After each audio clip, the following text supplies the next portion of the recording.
indoors in a garden is increased from 6 to 10.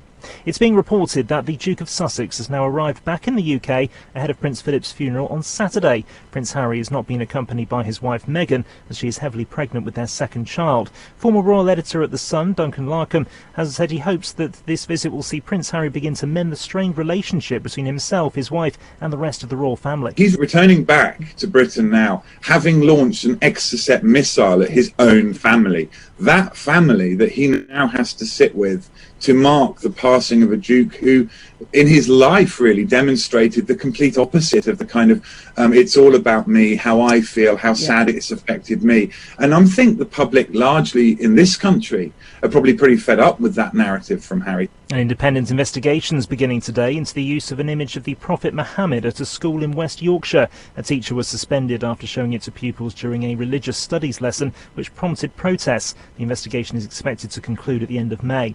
And 55% of children want to see computer gaming incorporated into the school curriculum, as they believe it's a path to a future career. But 3/4 of parents who took part in a survey for the gaming firm HyperX didn't agree, despite 86% of them saying they play video games themselves. Talkradio National Weather. A cold and frosty start for much of the UK, with temperatures as low as -4 in Scotland. Some rain this morning also for the southwest of England, highs this afternoon of 11 degrees. Talk Radio. 40. From the case files of Miss Maureen 118212. You know, the life of a telephone detective is never dull. 1 minute you might be called by a lady from Luton looking for a lighting shop. The next it might be a gent from Jarrow who just needs a jeweller. Whatever the number you need is Maureen 118212. Maureen 118212. Calls cost £2.50 per call plus 75 Standby. with a minimum 1 minute charge plus your phone company's access charge. Across the UK, online, on DAB, and on your smart speaker. The Independent Republic of Mike Graham on Talk Radio. You're live.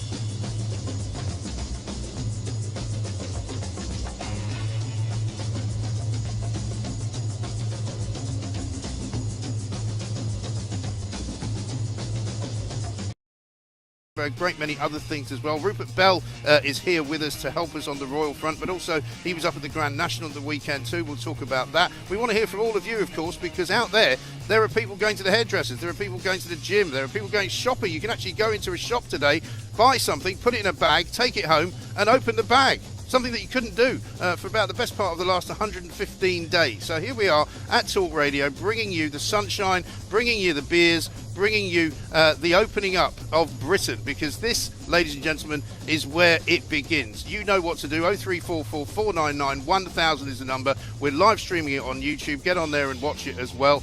Here's to you, here's to this country, and here's to the opening of Britain. Mid-morning with Mike Graham. Talk Radio. Time to say a very good morning to my cohort and partner, Mr. Kevin O'Sullivan, sitting here. You've got a scarf on, but it's not that cold, actually. It's not bad, is it? I mean, I was a bit disconcerted when I woke up this morning. It was actually snowing in London, but the weather's warming up now. Just the right conditions for a pint, I think. I think so, absolutely right. Now, we're talking about a great many things this morning. Obviously, we want to talk about what's happening in politics. We want to talk about what's happening in the cities and the towns of our country. There's obviously more people around this morning. You can tell people have gone back to work a bit more. People are obviously working in the shops that are now able to open. It's still not quite what we want, is it? You still have to wear a mask if you go into a shop. You still have to do a bit of social distancing, but it's a start, isn't it, after a long time? It is, and I'd like to raise a glass to the regulars at the Switch Bar in Newcastle, yes, who were queuing up last night, as it were, 1 minute past midnight into the pub That's garden. dedication. You can't beat the Geordies when it comes to drinking. Absolutely right. Now let's welcome our first guest onto the show, Rupert Bell, a man who I don't think has actually slept for about 4 days. Have you, Rupert? Welcome to Talk Radio's pub opening show. I'm deeply pleased. Soon I will have a drink. Oh, hang on a minute. So sooner than you think. I'm happy to say De Villa has just turned up with some beer. Now, De Villa brought us beer in July. Thank you, De Villa. Bringing us. Thank you very much indeed. I've been waiting a long time to drink some of this stuff. Oh, you go. Cheers. Here's to you. I'll tell you what. Here's one to raise a glass to Prince Philip as well. Indeed. A man who represented an awful lot of great things about this country, and as many people have pointed out, Rupert, a man who, although he was not born British, actually epitomises Britain better perhaps than almost anyone. Yes, he took on the British. Good health, one and all. And here's a glass to Prince God, Philip. that tastes good. It does, doesn't it? Sorry, I'm a bit wimpy. I've only gone with the water. You can stick your cappuccinos, I'll tell you that. Anyway, enjoy, Mike. While you down that, I could probably talk. How long does it take me? Do you need me to talk before you to down it? And then I can... Listen, it's going to be a long day, Rupert. We're going to go slowly. We're going to be sensible, as Boris Johnson has asked us to be. And away we go. Pace yourself like Rachel Blackmore did in the Grand National. I mean, he and I are going out for dinner later, so I mean, it's going to be quite a long day. Oh dear. Anyway, but yes, it's been an interesting since Friday. I went home on Saturday night. I drove home from Aintree. I said, "Hello, darling. Goodbye, darling." Yes. And then came down here yesterday, and obviously and things. And then I'm here today too, and I couldn't bypass the opportunity to come and spend 10 o'clock in the cold. Yes. Let's come back to the Grand National in a minute, because that was in itself quite an historic occasion. Amazing, milestone, right? But let's talk a bit about Prince Harry, because as much as Prince Philip is the story, Prince Harry is now also the story. Flies into London last night. Many people saying it's good that he's come back. He's gone into isolation. He will be at the funeral. Lots of people are saying, look, it's not about him, but it is an awful lot about him, because everyone's going to be watching him on Saturday. I'm afraid there's going to be no choice. We will be watching him, but I don't want him to be the story. Whatever goes on, they can use this family time now to get behind closed doors, just shoot the breeze, reflect, which is going to be important, on a person that was loved by all members of the family, Harry in particular. So it's a time now to get a sense of value and just quietly get on with it. And then I don't want to hear anything anywhere from leaked stories from it. Just get on with it. And Harry just to reconnect with his family. This is what grief can bring people together and give a sense of perspective and just take the air out of the whole situation, which is clearly gathered momentum, and just because it's poles apart, they're all behaving differently. I'll tell you what, though, Rupert, I don't think helps this atmosphere. I completely agree with you. I hope the royal family can sort out their differences. But I'm still shocked by the perfunctory nature of the statement that the Duke and Duchess of Sussex made. You will be greatly missed. That was basically I must admit, when I read it, I went, oh, that's not quite what I was expecting. Something personal, about your granddad. That was it. It was very corporate. Yes. Yeah. And really, that when you've seen what both all the other the Prince Philip's children have done, it's the first time we've seen Prince Andrew in a way in that situation. Prince Edward, Prince Charles. They've all managed to really sort of reflect their, just as a son missing their dad. Yes, exactly. Well, that's so, and as somebody who's had grandparents, as most of us have had, you can't imagine saying that about the passing or the dying of one of your grandparents. And really, particularly thank you for your service. Really? Well, no, I mean, that is brutal. But then on the other hand, particularly when you see all the pictures of how clearly Harry did respect his grandfather and loved his grandfather, and you can see it. The pictures of them, greeting each other with a kiss. Yeah. And you think. Well, some people have said, look, here's the thing. In America, you say thank you for your service to people who have been in the military. But I'm not buying that, because that's the sign you put up outside the 7-Eleven for people who can come in military uniform. And it says, thank you for your service. Please accept a 20% discount. That's not really the sort of thing we expect, is it? I must admit, I was slightly surprised by that. The brevity and the slight coldness of it. Yes. When I know that Harry deep down is a character, clearly is an emotional and he was character. very close to Philip, absolutely, he was very, and this is why, and I think was, and every member of the family has talked about he was there for advice, and I'm pretty sure Harry would have been tapping into Philip's, 99 years of experience and a life lived to the full, and a sense of real commitment to, and he, bearing in mind that Philip had no family early on, coming into this, family, he suddenly felt comfortable. He didn't necessarily have always an easy relationship with the Queen Mother, but they sorted that out, it was, but he was embraced by the family, so he had a sense of family, and then obviously a sense of duty above and beyond that as well. So I do hope Harry can then find it within him to actually deal with it and just say, right, the mood, and get the feeling of what the thought process in this country is about the royal family. Well, this is the question I wanted to ask you, because the next question on everyone's lips really is, what happens now? Does the Queen continue without Philip as the Queen? Does she think about maybe next year she passes it to somebody else? And if so, who's that person? Never going to happen. We don't do it in this country. Primogeniture is the most important thing to royal families Absolutely. everywhere. Now, that's why... I'm never wrong about these things. They'll never get it. They will not... Has anyone ever told you No, you are wrong. You're going to say she's going to abdicate. I didn't say she was going to abdicate, but if I decide that that's what I think she's going to do, I will say so. And I'll be right. But she won't do it. She won't do it. She can't do it. What she's going to do, and quite rightly so, because she's well into her 90s, is take won't go on necessarily the state visits. That'll be Charles. Exactly. But that's fine. But she will still be the monarch. It is basically, it sounds rather brutal, but the way it works in this country, the Queen is dead, long live the King. Yeah. That's the way it works and has done historically from 1066 and all that. Okay, let's talk briefly about the Grand National. Quite an historic occasion, one for the first time by a woman on a horse, which is amazing in a way, because there have been good shoes on a horse. Female jockeys, Yeah, but I'm amazed at the way people react to this stuff. There's been female jockeys on horseback for a long time. Exactly. Why is it taking this long That's for one the to question. win the Grand National? Because they just haven't had the horsepower.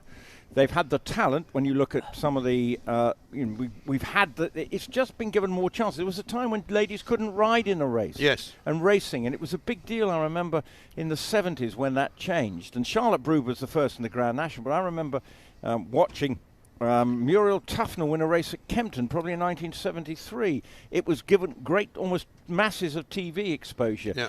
So I know that's 50 odd years ago or whatever it is. The fact of the matter is, it is a seminal moment to win the biggest race in the world. Yeah, what does it mean for her as a jockey? Does it mean that she'll suddenly get better rides now, more money? She's getting all the good rides anyway. Yeah. Who she's riding for, this is the whole point. She's 31 and she's worked her way up through the ranks. She grabbed her chance at the top stable. She's on the good horses, and she's just proving to be, once you get given the ammunition, in this case, great horses, she is good enough to compete, and that's what she's done. Now, she's not necessarily a natural communicator. All this fuss and bother will be, I don't know how to deal with this, because she's quite shy, but clearly this has elevated her to a global status. Yes. When you think, National Velvet, Elizabeth Taylor, film, that was back in the day. One for the teenagers. One for the what I'm saying is, this is where the race has a profile. Right. And tell me this, what was the difference between this year and last year? Because last year it was a virtual race. This year they clearly decided it was all right to have the real race. What was the difference? Because racing's been going since June the 1st. Yes. So there's been because the protocols, I've been racing on a course since July, when I was allowed to go for the Derby meeting. Was the first time I went to a meeting. But racing has continued under sporting protocol because it's actually a huge employment industry. Forget the sporting side of it. It does employ great swathes of the rural economy. Yeah. And the betting, to keep the sport ticking over. And that's why it's been able to go. And we were there with owners. And actually, given what happened on Friday, the good people of Merseyside enjoy those entry 3 days like nothing else. And we have, and then they party on. And it's, and unfortunately certain papers will take photographs of ladies who've got over-refreshed, and then we'll also take, and a men. As in all the papers. Yes. But so actually, in many ways, for Aintree, they didn't have to then deal with the PR fallout of that. If it happened on Friday at 12 o'clock, suddenly you've got Ladies' Day at Aintree, and suddenly you've got 50,000 people there, and they announced, how did you deal with it? So in actually way, it was to their advantage that they were able to just concentrate on the racing, do the 2-minute silence without all the other PR struggles that they would have had to deal with. So from a point of view, racing was able to remember Prince Philip in the right way. We had 2-minute silence on Friday and again on Saturday. Owners were there across, so there was actually looked like half a decent crowd, but racing people were there to celebrate a wonderful moment on the track, but also because many of them might even know Prince Philip, were able there to celebrate his and remember his life as well. And finally, Rupert, your brother, big man in the racing business, got a horse this afternoon? Yeah, he's got a horse running in the Queen's colours called Spring is Sprung. Okay. And it's running in the 140. Had a word with him this morning, and I wanted to know what chance, and he said there's one to beat, Richard Hannon's horse, and I hope so.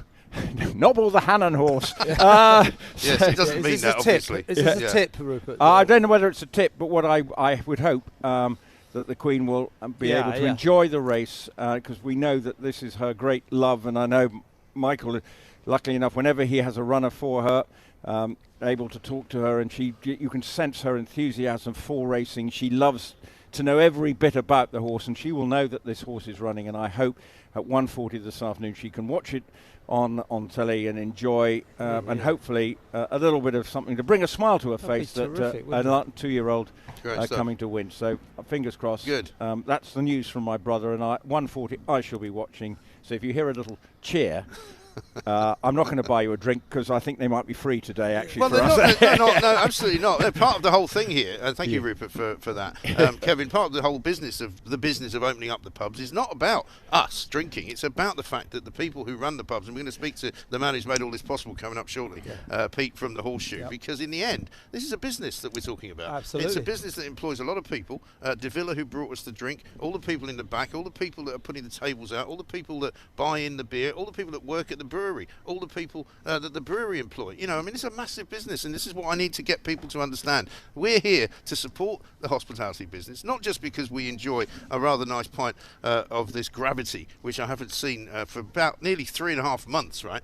But it's because we want this country and the economy of this country to get back to normal. And I think also, Mike, let's remember, it's a great day that so many pubs can reopen, but 60% of Britain's pubs cannot open today, either because they don't have a garden at all, or because their gardens are so small they cannot make it financially viable. Yeah. So we'll drink to them as well, and the really great day is today, but later on this year, May the 17th, isn't it, when they can open fully? I'm sure Pete will confirm. Exactly he's right. looking forward to that. We will be talking about all of that. We want to hear what you're up to as well. You can tweet us at Talkradio. You can call us 0344 499 1000 is the number. You're listening to a very special edition, and if you're lucky, you're watching it as well on YouTube. It's the Independent Republican Mike Graham. It's Freedom Day. It's live. We're in a pub. Come and join us. On DAB Plus and on the Talk Radio app. The majority of transmission is in younger age groups who have not yet been vaccinated. Talk Radio. At Vodafone, we understand the power of connections, like those children make in their brains every day. Every time a child learns something new, a new connection is made. But to make those connections, children need to be connected. That's why we're donating thousands of 4G dongles and asking you to donate unwanted smartphones and tablets. Search Vodafone Tech Appeal today and help a child connect and learn. Vodafone. Together we can. For info and terms, visit vodafone.co.uk/techappeal. Selling your car can be a tough job, but there's no drama with Motorway. At motorway.co.uk, you can sell your car like a pro. Motorway finds your best offer from a nationwide network of verified dealers. You can get up to £1,000 more than part exchange. Go to motorway.co.uk and sell your car like a pro. Motorway.co.uk. Barnaby Legal have been inundated with new clients since they won a massive High Court case last month. You just don't have enough skilled staff to get through all this work. It's time to hire. I need Indeed. Indeed you do. Indeed delivers quality candidates so you can focus on hiring the person you need to help your business grow. If you're ready for Indeed to help your business get back to hiring, simply visit Indeed.com/try today. That's Indeed.com/try today. Now we're gradually coming out of lockdown, we can get together again outside. Have a picnic for 6 in the park. Separate blankets and lots of space, obviously. But what if another friend walks by? It'd be rude not to invite them over, wouldn't it? The more people you meet, the greater your risk of getting COVID-19. So only meet in groups of up to 6 or 2 households. Let's take this next step safely. Remember, hands, face, space, and fresh air. At Ring, we've reinvented the doorbell. So no matter where you are or what time of day, you can watch over your home and the things you care about. Ring Video Doorbell streams HD video and two-way talk straight to your phone, so you can speak to whoever's at your door from anywhere. Delivery. Oh, great. Can you leave it round the back, please? Sure, no problem. And it's so simple, you can install it yourself in minutes. See, hear and speak to whoever's at your door from wherever you are with Ring Video Doorbell. Available at ring.com and selected retailers. Great news, everybody. Currys PC World stores are safely back open with even better deals. Our big clearance has savings on all the big brands you love, with amazing deals all over the shop. We've got social distancing and regular cleaning, so you can shop safely. So pop round and talk tech in person with your local in-store expert today. Hurry down now. Once the deals are gone, they're gone. At Currys PC World. Find out online if your local store is open. Talk Radio. Traffic and travel. M1 north at Flitwick, junction 12. Lane 1 is closed for repairs. Same location, but on the southbound, a broken down car has taken out the inside lane approaching junction 12. Devon delays outside Exeter. West of Exeter on the A30, where it's closed for a jackknife lorry at Fingal Glen. M62 West Yorkshire delays easing Leeds to Bradford, where there was an earlier accident at Gildersome 27. And the A19 towards Sunderland remains closed north for an accident north of the Merton interchange. I'm Sarah Elliott. To celebrate 50 years of Costa, we're giving you amazing value with a warming midweek treat. A toaster? A hairdryer? A woolly hat? Even better. From a toffee spice latte to a ruby hot chocolate with sprinkles, get any hot drink, including toppings, for just 50p. Between Tuesday the 13th and Thursday the 15th of April. Available exclusively on the Costa app. Valid on barista-prepared drinks only. Available in participating stores. T's and C's apply. Mid-morning with Mike Graham. Talk Radio. The independent republic of Mike Graham on Talk Radio. Welcome to a very special edition of the Independent Republic of Mike Graham right here on Talk Radio. The sun has come out, ladies and gentlemen. I'm sitting here with Kevin O'Sullivan. He's got his sunglasses on. I've got my sunglasses on. And guess what? We're now going to talk to the man that made all of this possible right here, the man that runs the Horseshoe. And it is, of course, a Breakspears pub. He is, of course, Peter Colley. Pete, how are you? Welcome to the Horseshoe. Thank you very much Welcome indeed. back. This is our favourite. It's been a while. This is our favourite pub in London, right? Which is why we come here an awful lot. We love coming here because you look after everybody so well. Tell us about what it's been like, Peter, for you since the shutdown, which basically I think was December 18, wasn't it? It seems to be an awful long time. Yes, we've been shut for over a year now, and we've had 2 weeks. I think we were open. We were open a little bit through the summer. Yeah.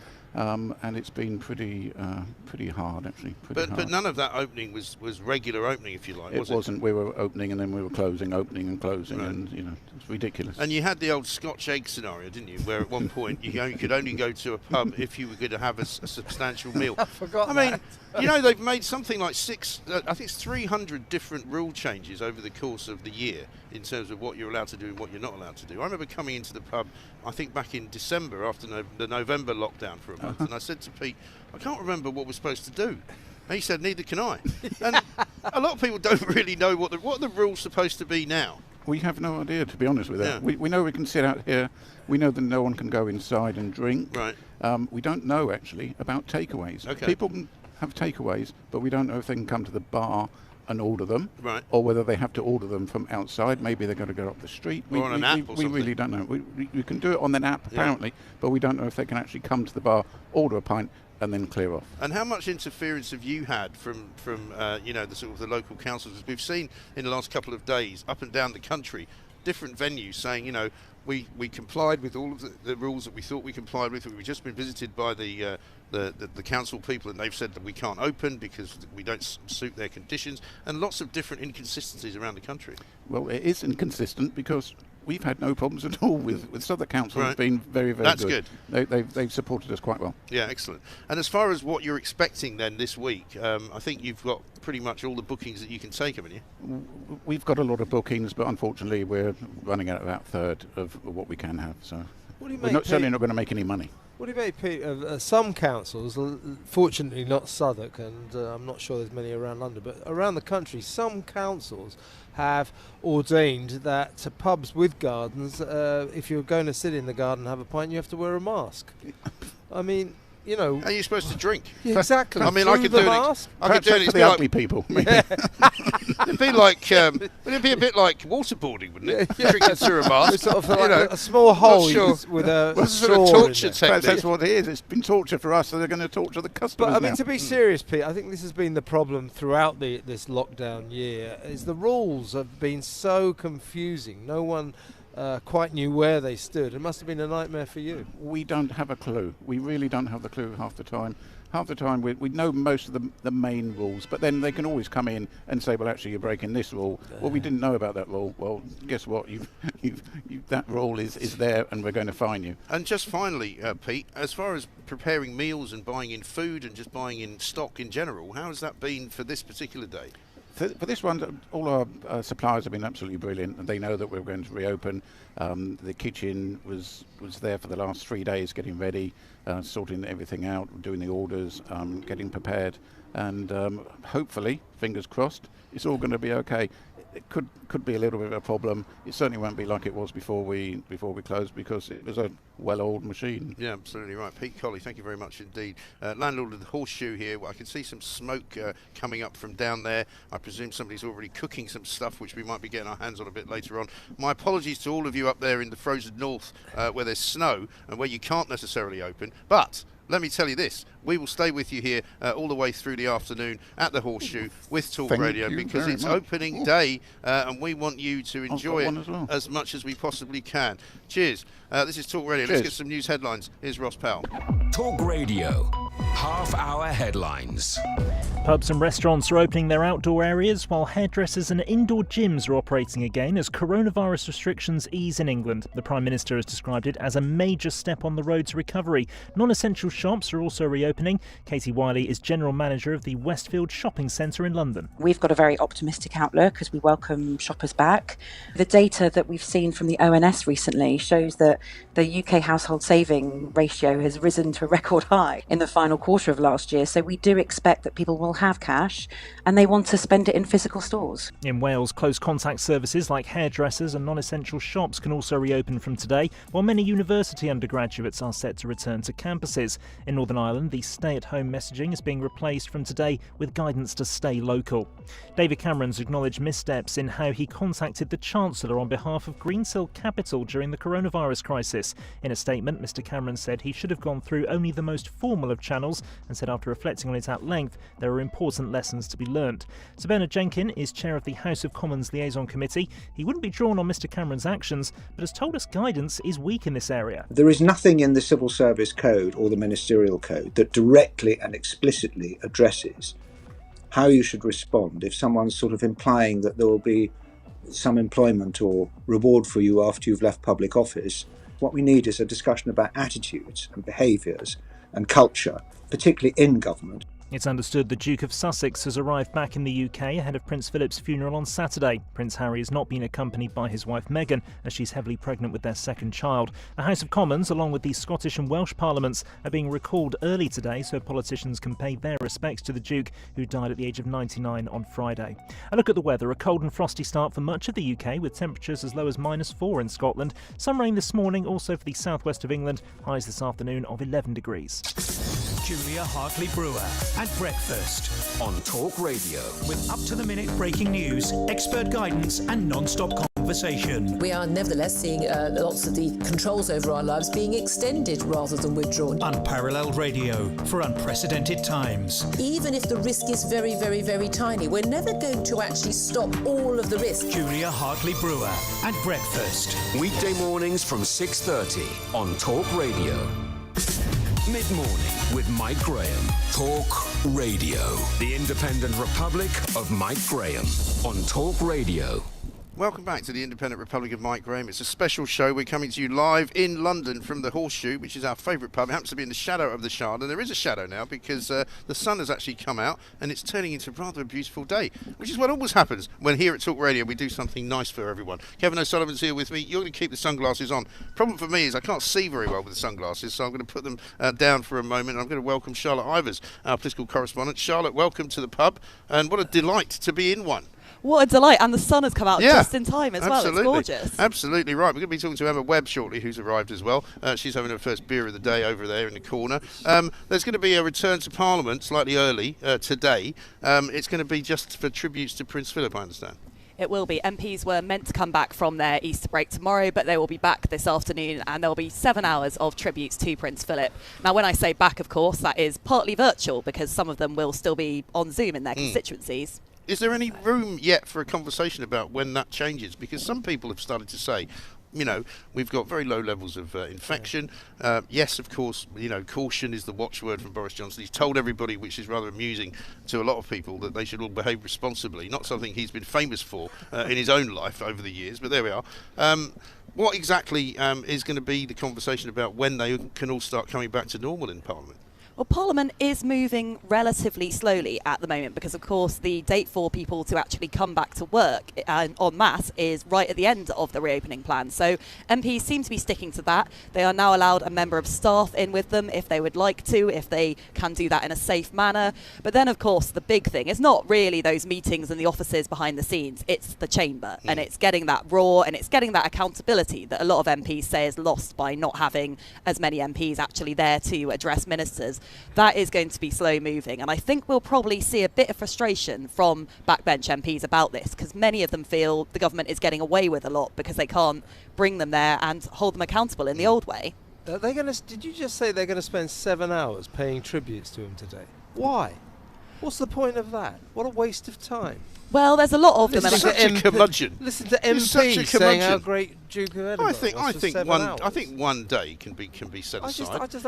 It seems like a complete waste of time. Well, I don't think so. I think it's a good moment to remember him. It's the first opportunity that anybody's really had since it happened on Friday, and everyone was on it's not Easter the first recess. opportunity, is it? Well, it's the first opportunity for Parliament to do it, and I think it's important that the man who was married to the Queen for 73 years and who was a stalwart of the British establishment is paid a tribute by the members of Parliament who were supposed to serve him. I don't think there's anything wrong with that. I'm sure millions of people will be glued to everything that every Well, MP they may not says. be, but this is what we do, Kevin. And unfortunately, it's people like you that have eaten away at the traditions of this country and who have made it impossible for people to fly a Union Jack outside their house because now you're saying that the establishment is not something to be in any way celebrated. So you're allying me with the people who well, say you're in danger of stepping over the line. No. I just think that 7 hours of MPs paying tribute to Duke of Edinburgh is all about them and nothing to do with the Duke of Edinburgh. Well, I mean, there may be people that agree with you. Charlotte, does that mean we return to Prime Minister's questions this week?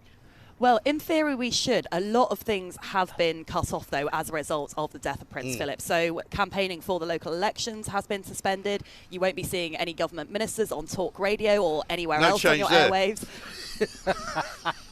And we also won't be seeing... Sorry. I don't remember the last time I had a government minister on. In fact, I don't think I've ever had one on. Well, this feels like my annual performance review suddenly. But look, it's not a personal attack, I promise you. We also won't be having government announcements day to day, so we will have big public health announcements. If something suddenly changed with the coronavirus, we would have big announcements on that. But in terms of your day-to-day, more funding for buses, new train line, that will be kept quiet for the next 7 days in the morning period. Right. No press conferences as well, again, unless something dramatic happens. Right. But certainly as far as, and we'll be talking obviously about this, Kevin, later on, but as far as the actual numbers game goes for coronavirus, I mean, we've now got, as Julie Hartley-Brewer was saying, and she'll be down a little bit later on, large swathes of the country where they haven't not only not had any deaths, but they haven't actually had any new cases for days. The numbers really are moving in the right direction. As you say, it's looking really positive, and that's why the opening up has gone ahead today. I think as well, because the numbers are so good, you are probably going to see MPs pushing for things to move a little bit faster as well. all rumours seem to point as well to under 50s getting vaccinated as of tomorrow. So again, pretty much every number you could want to be looking at, although sadly there are some people still really suffering with this disease, does look positive. Yes, indeed. The Observer yesterday. So the Observer. I very rarely see the Observer. Broke ranks from filling the front page with the Duke of Edinburgh, of course, to depress us all by saying there was a third wave on the way. Now, the point is, Charlotte, this vaccine, as far as I can work out, is busy making this condition non-fatal. We're well on the way to it being a non-fatal condition. So the third wave will be about people getting a few sniffles. We're not going to keep locking the country down, are we, just to stop people not feeling very well for a few days? I mean, we've got to recalibrate our attitude to this virus, haven't we? Certainly that is the hope and that is the expectation from the government. They are concerned, of course, about variants. A vaccine-resistant variant would be pretty bad news and we'd have to start the entire programme again, get a new vaccine Except that there made. isn't any evidence yet that any of the previous variants haven't been dealt with by the vaccine. Well, the expectation is, actually, it's pretty positive because the expectation is most variants would take it down from, say, high 90s effectiveness to mid 70s. Right. And you'll remember when we first were talking about getting a vaccine, we didn't have one yet. All the talk was, if we can get something above 60%, that is really good news. And we're way above Well, we that. should also remember that today is the day, supposedly, according to UCL scientists, that we hit herd immunity. But everyone's kind of thrown that under the carpet. You've got to never mind that. Just herd immunity, just put it under there for a It's while. still the big question, isn't it? People are just saying, well, what is the point of the vaccine if we're still sitting here shivering with fear about a third wave? Also, here's the thing, right? We're sitting outside the pub because apparently we can't sit inside the pub. But if it was a hairdresser's, you could sit in there and get your hair done. How does that make any sense? Well, that's probably one for the government rather than me, but they have said throughout there are going to be arbitrary decisions. We heard that question or questions of that ilk asked by journalists at press conferences, by members of the public at the press conferences. Why can't I see my mum at home but I can in Tesco, that type of thing. And the government has always said there will have to be arbitrary lines. There is always going to be something in such a weird time that looks a bit odd. Yes, and I see even more bad news for old Sir Keir Starmer this weekend, and a 9-point lead now for Boris Johnson in the midst of all of this. This is a really, really challenging time for Keir Starmer, and he is facing challenges from the left of his party as to whether he is providing effective opposition. And of course, we do have those local elections coming in less than a month, and there are some races where Keir Starmer could see a real challenge and actually I think possibly a risk to his leadership. I think it would take a lot for MPs to actually remove him as leader, but we will hear a lot more grumbling if, for example, Labour don't hold Hartlepool. Absolutely right. Well, Charlotte, we'll be speaking to you, I'm sure, throughout the course of the day here at Talk Radio. We are here in the Horseshoe. We are live. It is opening day, as you might have guessed, because Kevin O'Sullivan and I will be keeping you all the way through until 1 o'clock. Ian Collins coming live from here as well. Emma Webb's coming up next. We'll get her take on what's been happening over the last few days, and also a rather interesting story, Kevin, that I spotted today. Apparently the Army are being encouraged not to use the phrase lads. Because it's not inclusive enough, apparently. We'll let you know what we could come up with instead. This is Talk Radio. Online, on DAB, and on the Talk Radio app. Talk Radio. Right now at TradePoint with an unmissable trade-only introductory offer. Get 2 trade packs of 1400 Turbo Gold screws for just £40. Plus, if you've loyalty discount, you'll get this on top. Shop in-store or at tradepoint.co.uk. Offer ends 6th of May. Single pack price £30. See tradepoint.co.uk. How long have I got? 30 seconds? Okay, there's an amazing offer for Sky Q I have to tell you about. Imagine having all of Sky TV, new originals, and box sets, together with all of Netflix. But listen to this. You get Spotify, YouTube, and catch-up TV like BBC iPlayer. Sky Q has everything you love in one place. It just makes life easy. Oh, and it's way less than you think. Go to sky.com to find out more. Sky Ultimate TV subscription required. Terms apply. The deliciously tempting bacon roll from McDonald's. With succulent RSPCA assured back bacon, a soft white roll, and ketchup or brown sauce. Oh yeah, that's mint. What he said. McDonald's. Breakfast done properly. Served until 11 a.m. Participating restaurants only. Philip Schofield here. Thinking of part exchanging your car? Hold your horses. Why not keep it simple instead? Buying without part exchanging could get you a bigger discount on your next car. No funny horseplay. To find out how much your car's worth in 60 seconds, Enter your reg number now at WeBuyAnyCar.com. Admin fee may apply. For more information, see WeBuyAnyCar.com/info. Imagine how it'd feel to win £10,000. Like you'd smashed it. With Set for Life, you could win £10,000 every month for 30 years.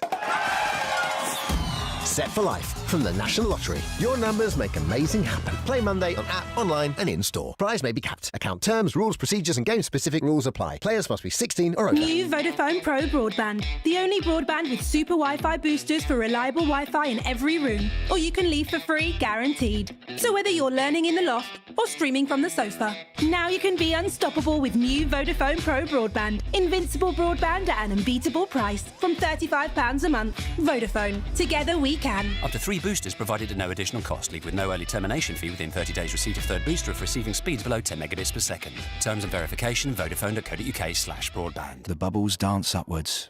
I draw a line in the condensation that has formed on the frosted glass, holding the iridescent nectar. I survey the brilliant white foam, like a dusting of snow on a mountain peak. A little overpoured liquid trickles down the glass, Dave? forming a tiny, heavenly lake Dave? on the wooden table. Dave? Huh? It's just a pint. This summer at Specsavers, we want you to see all the amazing sights you've been missing. Book an eye test online today. Talk Radio. Traffic and travel. M25 along the bottom towards Godstone from the M26. You're being held for a time for an accident. You can get past now, but 2 lanes remain closed. Heavier than normal M5 southbound towards Clevedon at junction 20. Half-hour queues here from junction 19 Portishead. M6 Warwickshire on the north. A broken down vehicle. Lane 1 is shut before you get to Coles Hill at junction 4. Delays remain M18 Doncaster to the A1M where there are roadworks. Queues from St Catherine's at junction 3. I'm Sarah Elliott. To celebrate 50 years of Costa, we're giving you amazing value with a warming midweek treat. A toaster? A hairdryer? A woolly hat? Even better. From a toffee spice latte to a ruby hot chocolate with sprinkles, get any hot drink, including toppings, for just 50p. Between Tuesday the 13th and Thursday the 15th of April. Available exclusively on the Costa app.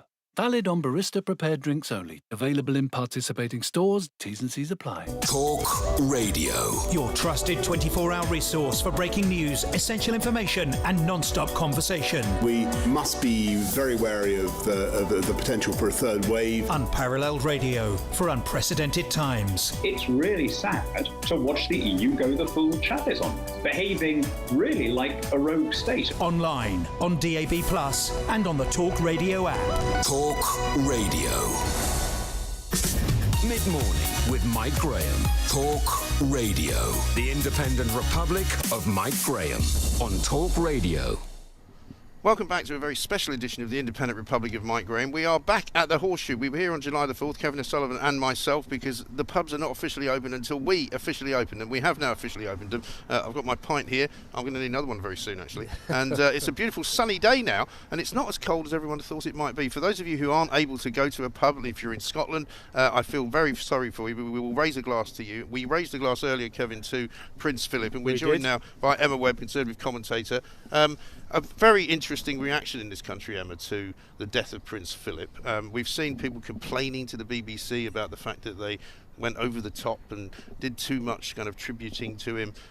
Kevin's not happy that they're going to spend 7 hours in the House of Parliament this week, today in fact, giving him tributes. What's your take on it? Some of the responses have been just absolutely outrageous. I saw, for example, in response to some of the billboards that had been put up with Prince Philip's face on, people suggesting that we've become like North Korea, which is remarkable because these are probably the same people who have been who have basically been in favour of the gradual erosion of our civil liberties over the last year and the or worshipping of the NHS, presumably. Absolutely. So, I mean, the anti-monarchist sentiment has actually been pretty vile, I think, on Twitter particularly, in response to a lot of the memorials that have been put up around the country for him. But mostly, I think people have been very moved by what's happened, and some of the videos of people responding to just being given the news that he has passed away. People are really choked up, and there have been videos of people who have been, teary-eyed and talk of the grandfather of the nation having passed away. So I think that on both a personal level and also on a national level, this is a bit of a turning point for us. I also think that the criticism of the BBC wasn't it wasn't people saying this, we don't respect Prince Philip, we don't think this warrants this kind of coverage. It was the way they went about it. That 2 channels showed exactly the same programmes, no choice whatsoever. They cancelled BBC 4. BBC Radio 1 and Radio 2 started playing somber music. They just thought that the BBC got the tone wrong. But I think you're right, Emma. I think what's amazing about, and I include myself in this, I think people are surprised at how connected they felt to Prince Philip, and and how the affection we had for him. And I think that the response generally is huge, and the papers reflect that.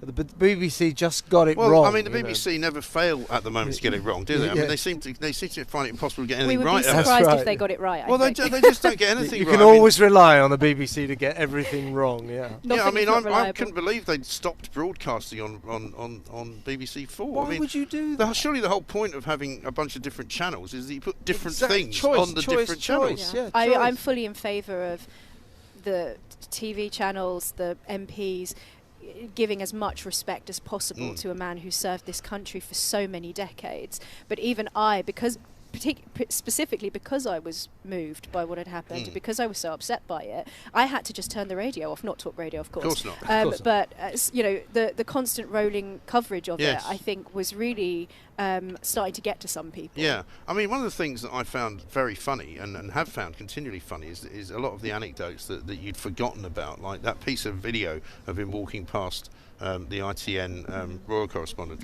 can't remember her name, and she's eulogising on a sort of red carpet about the royal family, and he walks behind her and just stops and stares at her. And when she finishes, Romilly Weeks, when she finishes, he goes, "Have you finished?" And she just bursts out laughing. And a friend of ours who we used to work with years ago, Sean Lancaster, who was a Sun reporter, went up to Sandringham, apparently, on a trip to try and trying to get pictures with a guy called Terry Richards, who we also know. Got to the outskirts of a Sandringham shoot and sort of caught sight of Prince Philip and Charles and everybody. And Philip shouted at them, "If you stand there, you'll be shot."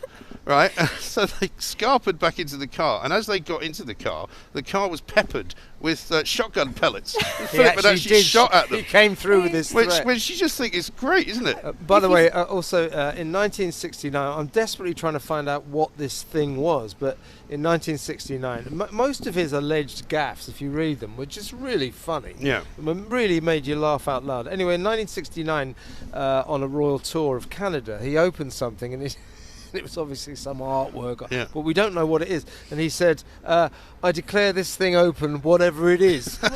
and I've been trying to find out what the hell it actually was. Going back briefly to the MPs who have been eulogising him and will be eulogising him, there was a really brilliant, famous, hilarious quote from him where he discovered that I think it was Ghana has 200 MPs, and he said something along the lines of, "Well, that seems about just enough because we've got 650 of them, and that's far too many. Exactly, they're all useless." Yeah. Well, I was listening to Nicholas Soames talking at the weekend, and he, of course, knows the family terribly well, and he basically said that he had no real love for politicians, but he was never political, and he was one of these guys who could say things and he could make fun of whatever it was he was making fun of, but you didn't really know what his politics were. I suspect he wasn't going to vote Labour. Ideas. but the point is that he did do something which was very different to what we see now. I mean, look at the way Harry purports himself. Look at the way that even Prince William, who Prince Harry makes Prince William look very unwoke, but he's not actually. I mean, Prince William is full of political statements. He says a lot of things about social cohesion. He talks about social justice. There's a lot of stuff going on that Prince Philip's generation just never would have touched. Yeah, he's a real manly man, Prince Philip, in a way that I'm not sure Harry is capable of. But certainly, what do you foresee with the reconnection of the Harry and the royals? I wouldn't like to speculate, but I was thinking this morning that it's probably going to be a very uncomfortable affair, more uncomfortable than it would have been under other circumstances. Do you think he's going to be constantly looking at his phone, another text message? Do we think? What are they saying about me? do we also think, I mean, much is being made of the fact that in these circumstances, when they're grieving, families can settle their differences. I've got my doubts about the royal family, that the schism is so deep now. Some people say it'll take decades to Could well cure. do. I think it's also worth remembering that the differences of, in terms of the different characters between Prince Philip and Prince Harry that are obviously quite stark, are the differences in background, because obviously Prince Philip was such a relatable character. He really knew how to put people at ease, and was, sort of worldly wise.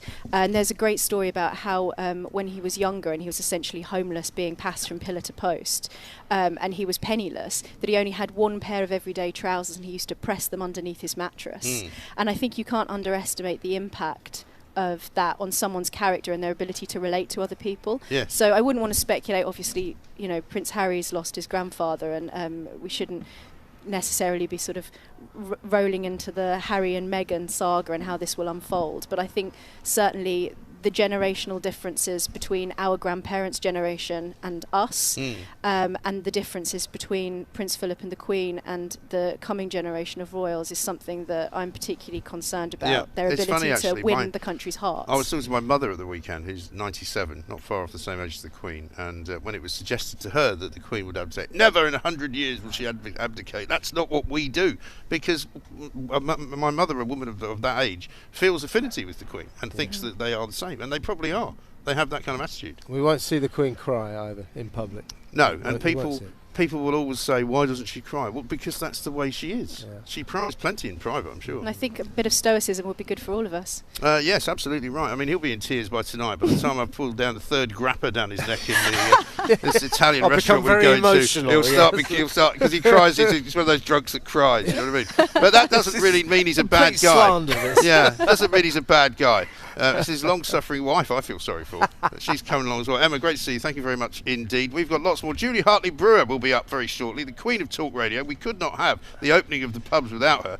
We'll be in need of another beer soon as well, if anybody's listening. This is the Independent Republican Mike Graham special edition with me and Kevin O'Sullivan. This is Talk Radio. Online, on DAB+, and on the Talk Radio app. That's not even 20% of what they have promised us. Talk Radio. When you use Boomin, the brand new property site, good things happen. What, like seeing if people are interested in buying my house before I decide to sell? Boom. Or booking a house viewing any time, 24/7. Boom. Or finding a buyer that can see past the National Trumpet Centre next door? We're working on that one. Buying, renting. Get Boomin at boomin.com. Confirmation required for viewings. At Vodafone, we understand the power of connections, like those children make in their brains every day. Every time a child learns something new, a new connection is made.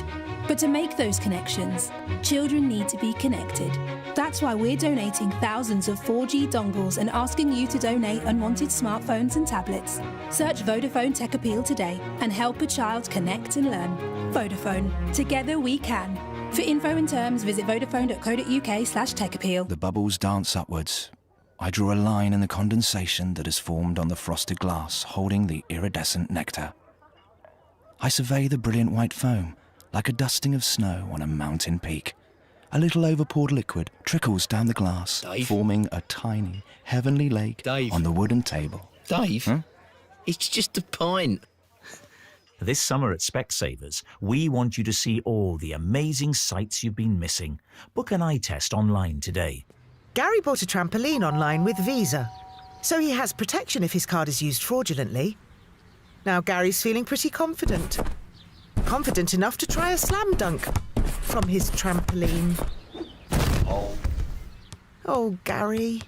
Visa's zero liability helps protect you from fraud. We just can't protect you from yourself. Search Visa How You Pay Matters to find out more. Commercial and anonymous prepaid cards excluded. Responsible card use required. Contact your bank for T&Cs. So I called me mate Tom and I said, I'm waiting for me Chinese to be delivered. What are you up to? And he said, I'm waiting for me car to be delivered from Cinch. I said, oh, Cinch. And he said, yeah, Cinch. Like you said, Cinch lets you buy a quality check used car online with a 14-day money-back guarantee. And I said, delivery included right to your door, yeah. Oh, speak of the devil. That's my lemon pepper chicken. And he said, Nah, that's my tasty motor. "You're in the driving seat now, Britain." Cinch. Cars without the faff. UK mainland delivery only. T's and C's apply. This spring, Disney Plus brings you more with Star. Here we go. More brand new originals like the Oscar-nominated Nomadland. I'm not homeless. I'm just houseless. New shows like Dollface starring Kat Dennings. I'll see you there. And Grownish starring Yara Shahidi. You are so right. Plus series you love like 16 seasons of Grey's Anatomy. You need to calm down. And over 300 episodes of Family Guy. There's more to discover with Star. I'm ready. Only on Disney Plus. 18 plus subscription required. T's and C's apply. Online, on DAB, and on the Talk Radio app. Talk Radio. Welcome to another sparkling edition of the Independent Republican Mike Graham. I've got sunglasses on. I'll tell you why, because it's so sunny. It's beautiful. We're sitting here in the gorgeous sunshine on the terrace at the Horseshoe, our favourite pub in London. Julie Hartley Brewer's here. We're going to be talking to her about lockdown, what it's been going on in her neck of the woods, because now you can go to the hairdressers, you can go to the shops, you can go to the pub, but you have to sit outside. It's all a bit strange, it's all a bit weird, but it's better than not doing anything at all, isn't it? Coming up in the next hour, as well as Julia, Tonya Buxton's going to be here. She's the owner of a chain of Greek restaurants, a great woman. She brings some muffins, apparently, she tells me, and she's going to be helping us to celebrate getting back to business, because that's what this country very, very badly needs. You can call us as well, 0344 499 1000. Let's get some news headlines. Here's Ross Powell. Across the UK, online and on DAB+. The latest news from across the globe. We should take no pleasure from the difficulties of our neighbours. All the latest reaction, information and advice. We've made these public commitments and I'm absolutely delighted with the team because we're on track to meet them. Talk Radio. On the Hour Headlines. Good morning, I'm Ross Powell. On the way at 11, warnings on profit margins as outdoor hospitality reopens, and Prince Harry back in the UK ahead of Prince Philip's funeral. Talk Radio News.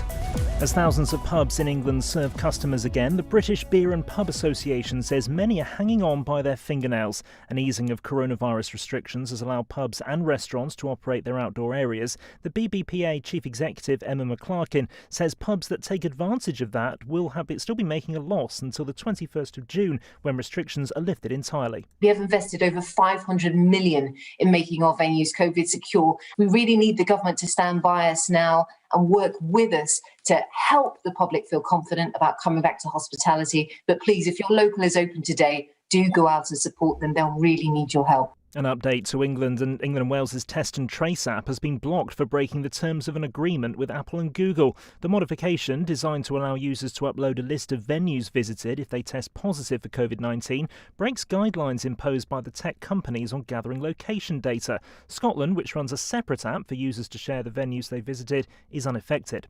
It's understood Prince Harry has arrived back in the UK ahead of Saturday's funeral for his grandfather, Prince Philip. The Duchess of Sussex didn't travel with him, as she's heavily pregnant with the couple's second child. Talk Radio's Royal correspondent Rupert Bell says this could be the chance for Prince Harry to build some bridges with his family following his explosive interview with Oprah Winfrey last month. It is great that Harry is over here, able to be part of it and with his family, and they can all just grieve in their own way and maybe potentially resolve any issues. Sir Anthony Hopkins has become the oldest winner of the BAFTA Best Actor Award. Sir Anthony, who played the role of a man suffering with dementia in The Father, wasn't even aware he'd won, as he wasn't watching the awards ceremony. I'm just so astounded. I was sitting here painting, in fact, in my little room in the hotel.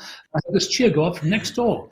I thought, what the hell has happened? I thought they were watching a football match, and they came in and said, Nomadland won the award for Best Film, while its director, Chloe Zhao, became only the second woman to win the BAFTA for Best Director. Talk Radio National Weather. A cold and frosty start for much of the UK, with temperatures as low as -4 in Scotland. Some rain this morning also for the southwest of England. Highs this afternoon of 11 degrees. Talk Radio. From the case files of Miss Maureen 118212. You know, the life of a telephone detective is never dull. 1 minute you might be called by a lady from Luton looking for a lighting shop. The next it might be a gent from Jarrow who just needs a jeweller. Whatever the number you need is Maureen 118212. Maureen 118212. Calls cost £2.50 per call plus 75p a minute with a minimum 1 minute charge plus your phone company's access charge. Across the UK, online, on DAB, and on your smart speaker. The Independent Republic of Mike Graham on Talk Radio. Good morning and welcome to a very special edition of the Independent Republic of Mike Graham right here on Talk Radio. We're in the shadow of the Shard, and I can say it's a shadow because the sun is actually shining. I've taken my coat off, ladies and gentlemen. I promise you that's as far as it's going to go. I'm not going to take the jacket off unless things really take a turn for the better. Kevin O'Sullivan's here with me. Delighted to say as well, the Queen of Talk Radio, Julie Hartley-Brewer, has joined us. Are you going to open that little split of champagne? I've been waiting to open this. I think you should open it because, look, the sun, even as we mention her name, the sun comes out. Look at that. Yeah, that little noise. I love that. Brilliant. Okay, it's a screw cap, but let's not stand on the ceremony. It's just like being on an EasyJet flight. This is absolutely fantastic. If only we could go somewhere. That's De Villa bringing us another drink. Thank you very much indeed. I've got a pint here of the Gravity, which I have to say tastes absolutely splendid in the sunshine. Cheers. We raised a glass earlier to Prince Philip. We may as well do another one there. We're going to be talking about a great many things. The lockdown. What are you doing? Are you able to go out? Are you in a hairdresser's getting your hair done? We'll be talking through until 1 o'clock. Ian Collins will be joining us, and he's here all the way through the afternoon as well. It is open day, effectively. I know it's not what we all want, but it's a step in the right direction. And God, is it a step in the right direction. You're listening to Talk Radio. I'm Mike Graham. He's Kevin O'Sullivan. She's Julie Hartley-Brewer. Enjoy. Mid-morning with Mike Graham. Talk Radio. What an absolute delight. We don't get to share the stage very often. I'm beginning to think we should do it more often. Oh, absolutely. You're my radio husband now. Yes, exactly. Well, cheers and happy open day to you. Oh, this tastes good. I mean, how long have we waited for this? About 115 days. And to be fair, given what time I get up, this is basically, past the yard arm 6 p.m. It is, absolutely. So, I mean, you'll be in bed soon, won't you? You'll be sort of a couple of hours and you have to take a lie down. There, Graham? Sorry about that. Now, listen, you're wearing too many clothes. I don't mean that in a bad way. But exactly what's going on. Do you know what? I have so many layers on. But at 4:30 this morning, I'm putting all the layers on, ready to go. I've got my husband's ski jacket. Yes. I've got my jacket. I've got another fleece and a polo neck. Yeah. And no, it's actually really lovely. The sun's come out. Yeah. Well, the good are shined upon by the gods, and that's all we can say. Oh. And have we not waited such a long time? And you have been one of the greatest advocates of business, of people being sensible in government. What do you make of it all today? Well, this is the thing. You get all these people on social media saying, you're just desperate to have a drink because you're a lush. Well, actually, I've probably worked in more pubs than I've got drinking in. The point is, this is a huge, huge, huge part of our economy, and it's a huge part of the community. And a lot of these people who never go to a pub ever don't really understand it, especially in like local areas and villages as well. It's a really, really important community hub. It's very important for people who live alone, but also a huge employers. I mean, 3 million people employed in this industry, all the suppliers. And I think people just don't understand what an important part of our economy these pubs and restaurants are. And the thing that really breaks my heart, we were talking to Kate Nichols, who's been a fantastic advocate for the industry, Hospitality UK CEO, earlier this morning, and she was pointing out 40% of pubs only are able to open because they just don't have outdoor space. And this glorious sunny roof garden, lovely, but most people don't have outside space. And some local councils are being really difficult in stopping people opening on the street. But even when they pubs do open on the street or in their gardens, they can't break even. So they've got massive debts from all the bounce back loans. They've got to pay those back. They've been paying their staff on furlough, paying the rents, and they're still stuck, even with punters back in, not actually breaking even. So one thing I will say to people, when you do go to the pub or the restaurant or the bar, spend big. Don't buy a half pint and then sit there for 2 hours. These people need your money. Exactly right. And it does feel, though, and I know people often have a go at me for being a bit too over-optimistic, but I balance that up with Mr. Pessimist here, who likes to put... He's here as a counterbalance. But, I mean, it does feel as though it's the beginning of something, doesn't it? I mean, as I was driving in today, I thought to myself, well, you can actually go to a shop now. And I know it's not ideal, and you have to wear a mask, but you can, I want to buy a new jacket. I don't want to order it online. I want to try it on. Because obviously, Are you going to be allowed to try it on, though? I think a lot of people have got out of the habit, haven't we, in shops? The thing about this is I want to be optimistic about it. And a lot of this, of course, is sort of, very much balanced with, of course, the very sad news about the Duke of Edinburgh on Friday. When we are officially a country in a nation of mourning, we're told. But I think a lot of people want to sort of have a little bit of hope and optimism and say, OK, it's snowing in some parts. We've got the sun here today. But people want to be optimistic. But I do still think we need to hold on to the fact that we are still 2 and almost a half months away from what Boris Johnson has called on the 21st of June a semblance of normality. No guarantee we're going to end the social distancing. No guarantee we're going to get rid of the masks. No guarantee we're not going to have these darn silly authoritarian vaccine passports. And bearing in mind, we had 7 deaths were reported in the entire country yesterday. Now, of course, it would be higher than that when we know about more deaths, because weekends are always lower. But we're seeing virtually week on week like a 30% fall, 30% fall. We've had a 90-odd% fall since January.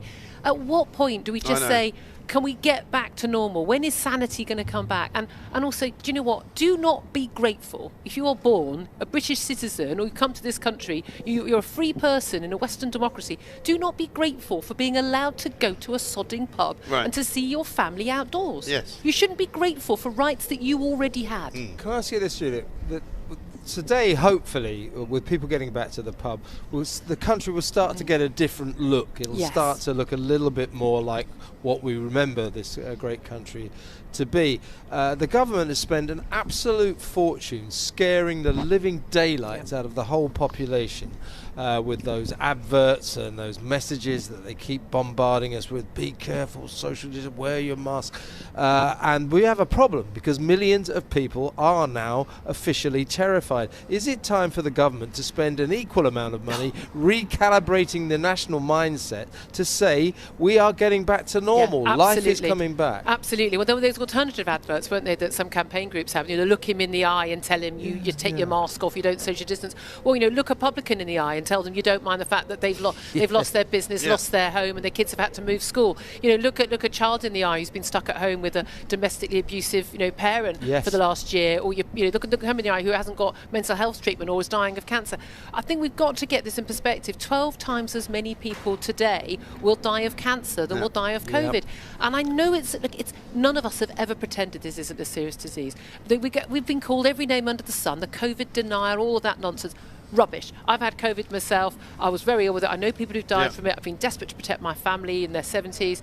But I'm sorry, we need to get this in perspective. And we've been told again and again and again by the people in charge, we're going to have to learn to live with this virus. Well, my answer to them is when. I want to know when. When are we going to do that? When are we going to get back?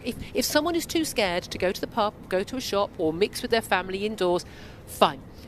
We should respect that. Live your life how you want to live your life. But you shouldn't have the right to stop other people from doing what they want to do. Also, you cast your eyes across the world. You look at what's going on in Texas. You look at Florida. I was looking at beach pictures from Fort Lauderdale yesterday. I'm thinking... I mean, you do that all the time anyway. I do, yeah. Well, I know Fort Lauderdale well. There's a couple of bars I'm still not allowed back into. But look, the point is that it's free in so many other parts of the world. And yet... Right? And yet the incidences of infection are going down. Well, this is the thing. We have all these warnings. I mean, Sky and BBC had these people on yesterday. The usual doom and gloom. We're unlocking too fast. Oh no, everyone's going to die. We're going to have a big surge in the summer. They're predicting sort of Brazil level of deaths, injured after 40 million people have had a jab here. For goodness' sake, it's insane. Bearing in mind, these people also predicted last year when we unlocked on July the 4th and went to the pub on an equally glorious, crisp but sunny day, that we were going to have a surge in the summer. July and August, absolutely fine. Later in September, because it's a seasonal disease, respiratory disease, we saw an uptick. They also, the same people who predicted that after March the 8th, when the secondary and the primary school kids went back, we'd have a big surge in cases then.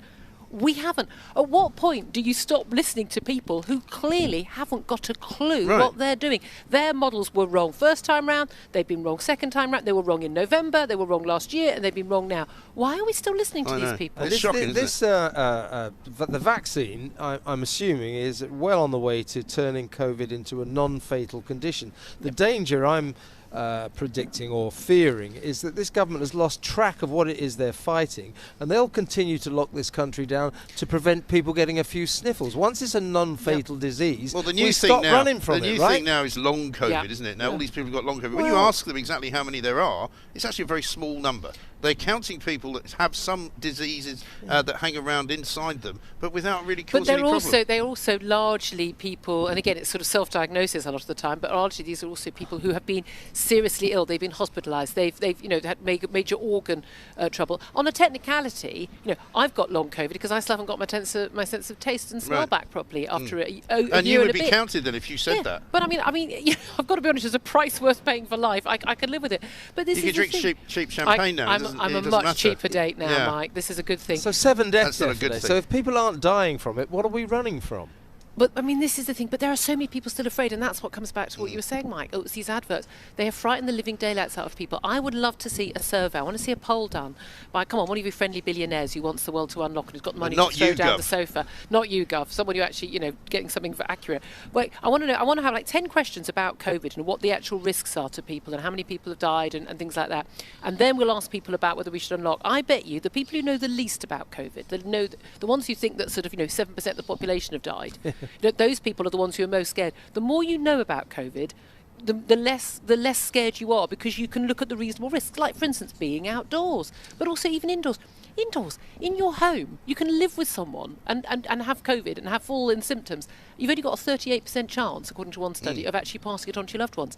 The idea that, passing someone in a pub or a shop is going to be dangerous to you is nonsense. Isn't it becoming more and more clear now, looking at all of the things that we know, that most of the cases and most of the deaths happened in hospital, people who went into hospital either with it or didn't have it and got it while they were in there, and then people who were discharged to care homes. It's very obvious that more than 85% of the deaths were caused in those two places. And they were, very sadly, and it's not to say people in their 80s or 90s lives are not worthwhile. Of course they're not. Many of us will have relatives in their age, and losing a grandparent or a parent at that age is just as tragic as an age. But nevertheless, we are talking about people who realistically were very frail and vulnerable. Many of them, I think on average, you're talking 83-year-olds with 2 serious underlying conditions. I mean, serious underlying conditions, usually already being treated for those conditions in hospital. If you are staying in hospital for 10 days and you get COVID, I mean, you're already someone who's very seriously unwell.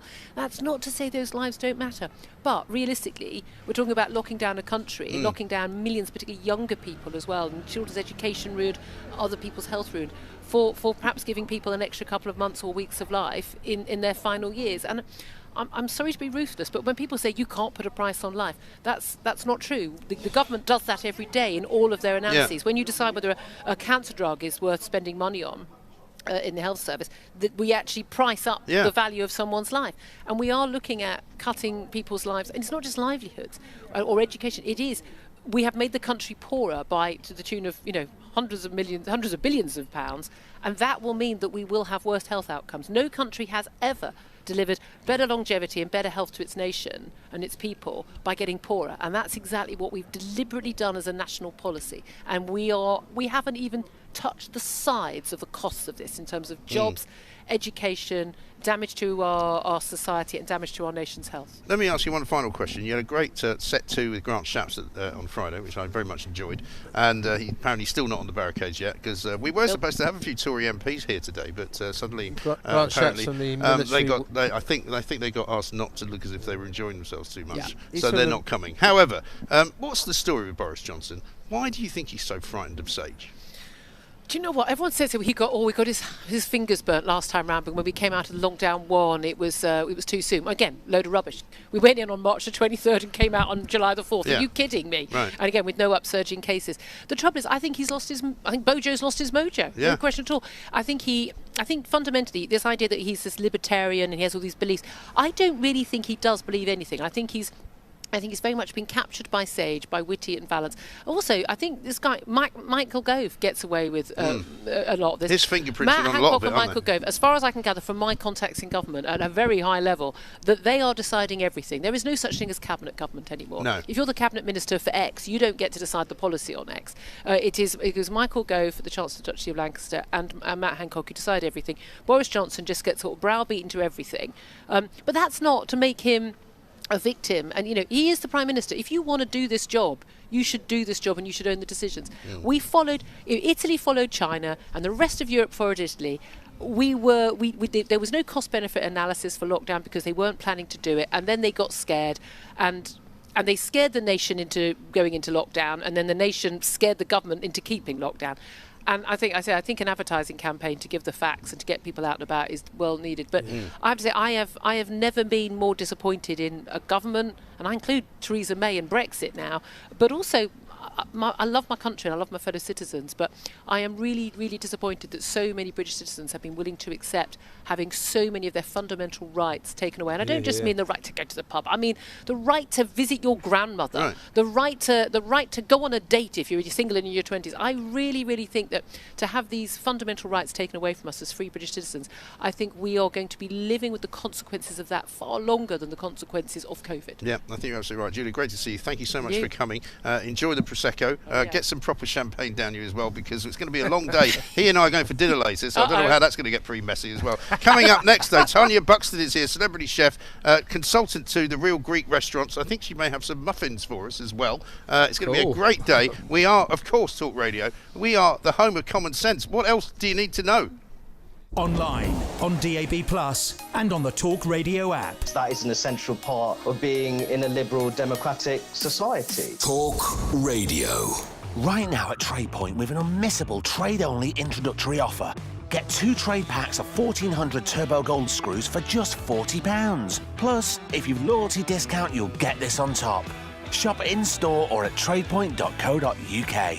Offer ends 6th of May. Single pack price £30. See tradepoint.co.uk. New Vodafone Pro broadband. The only broadband with super Wi-Fi boosters for reliable Wi-Fi in every room. Or you can leave for free, guaranteed. So whether you're learning in the loft or streaming from the sofa, now you can be unstoppable with new Vodafone Pro broadband. Invincible broadband at an unbeatable price from £35 a month. Vodafone. Together we can. Up to 3 boosters provided at no additional cost. Leave with no early termination fee within 30 days receipt of 3rd booster if receiving speeds below 10 megabits per second. Terms and verification, vodafone.co.uk/broadband. Imagine how it'd feel to win £10,000. Like you'd smashed it. With Set for Life, you could win £10,000 every month for 30 years. Set for Life from the National Lottery. Your numbers make amazing happen. Play Monday on app, online and in-store. Prize may be capped. Account terms, rules, procedures and game-specific rules apply. Players must be 16 or over. Philip Schofield here. Have you ever thought about selling your car to WeBuyAnyCar.com and then thought, oh, I can't. I've got outstanding finance on it. Stop right there. Because WeBuyAnyCar.com could buy your car even if it has outstanding finance. They'll just sort it all out for you. Easy peasy. Take the hassle out of selling your car and enter your reg number now at WeBuyAnyCar.com. Admin fee may apply. For more information, see WeBuyAnyCar.com/info. Now we're gradually coming out of lockdown. We can finally meet up again outside. But we want to do more than just meet up, don't we? Would a quick hug do any harm? Around 1 in 3 people who have COVID-19 have no symptoms and are spreading it without knowing. That could be a friend, a relative, it could even be you. It's hard, but don't get too close. Let's take this next step safely. Remember, hands, face, space, and fresh air. I am the identity thief. I make a fortune by pretending to be people like you, and I'd like to keep it that way. That's why I don't want you to sign up to Which Scam Alerts, our free service that keeps you up to date with the latest scams. No wonder scammers don't want you to sign up. Visit which.co.uk/scamalerts. It was a crisp, cool morning. The sun was slowly creeping over the horizon, and there were moon pigs. Thousands of moon pigs. This little moon pig was off to surprise Deborah. This little moon pig was made in seconds, filled with love. Aww. And this mischievous little moon pig made Dad go ha ha ha all day long. For when it comes to birthdays, it must be a moonpig.com. Download the app now. Talk Radio. Traffic and travel. M62 near Leeds. Joining the westbound carriageway towards Bradford, you can't at the moment. The entry slip closed for an accident at junction 27. M180 queues towards Scunthorpe through the roadworks approaching junction 2 for Gainsborough. Heavier than normal. M5 towards Bristol. There is a queue 14 Thornbury to 20 at Clevedon. Half an hour extra on this stretch. M25 queues around to Godstone from the M26. An accident, 2 lorries involved and 2 lanes shut. I'm Sarah Elliott. At Quick Fits, we're celebrating 50 years of keeping Britain's cars on the roads.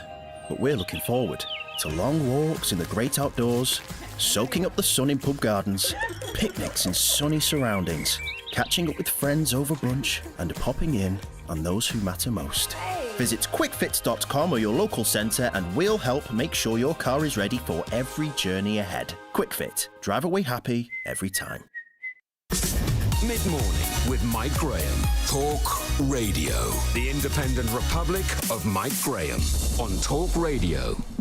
Welcome back to the Independent Republic of Mike Graham. Things have taken a turn for the even better. You didn't think they could get any better sitting out here in the sunshine, but not only have I now got a pint here, I've also got a rather delicious looking savoury muffin, which has been brought. It's got feta cheese coming out of it. It's got chilli.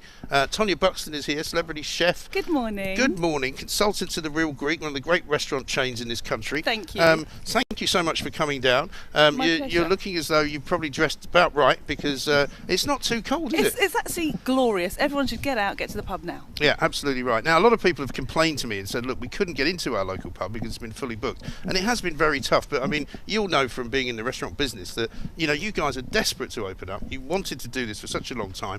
And so much money has been put in by so many people to make sure that you can have an experience outside, which isn't horrible. Exactly. I mean, we've had to put tables out. We've had to get extra things and coverings, and because this British weather, we don't know what's going on, so you can't just leave it completely al fresco. It is constantly churning to just try and get people back to work and just trying to earn a living. And you know, the Real Greek is an amazing chain, but they're big guys and they can cope. The ones I feel really sorry for are the little guys that are again and again twisting and turning to try and make things work for themselves and being sucker punched all the time. I mean, they say that in the worst case scenario, as many as 3/4 of our pubs and restaurants may never see the light again. It is a really worrying situation. It's good day to day because the pubs are reopening and then they'll get better on May the 17th. But we shouldn't let that gloss over the fact that the hospitality industry, due to this crisis and the handling of it, is in big trouble. Big trouble. It really is. And I didn't realise it was such a high figure that so many aren't going to open, and it's part of our culture. You know, this is the thing. You say, okay, so we lose our hospitality, okay, and people say, oh well, so we one less pub, but it's very British. It's part of our culture. It's where we go. It's where we congregate. It's where we meet. It's where we talk. It's also one of the things that people said to me repeatedly over the most recent period of lockdown, which has been a long time. Let's not forget, it's been nearly 4 months, right?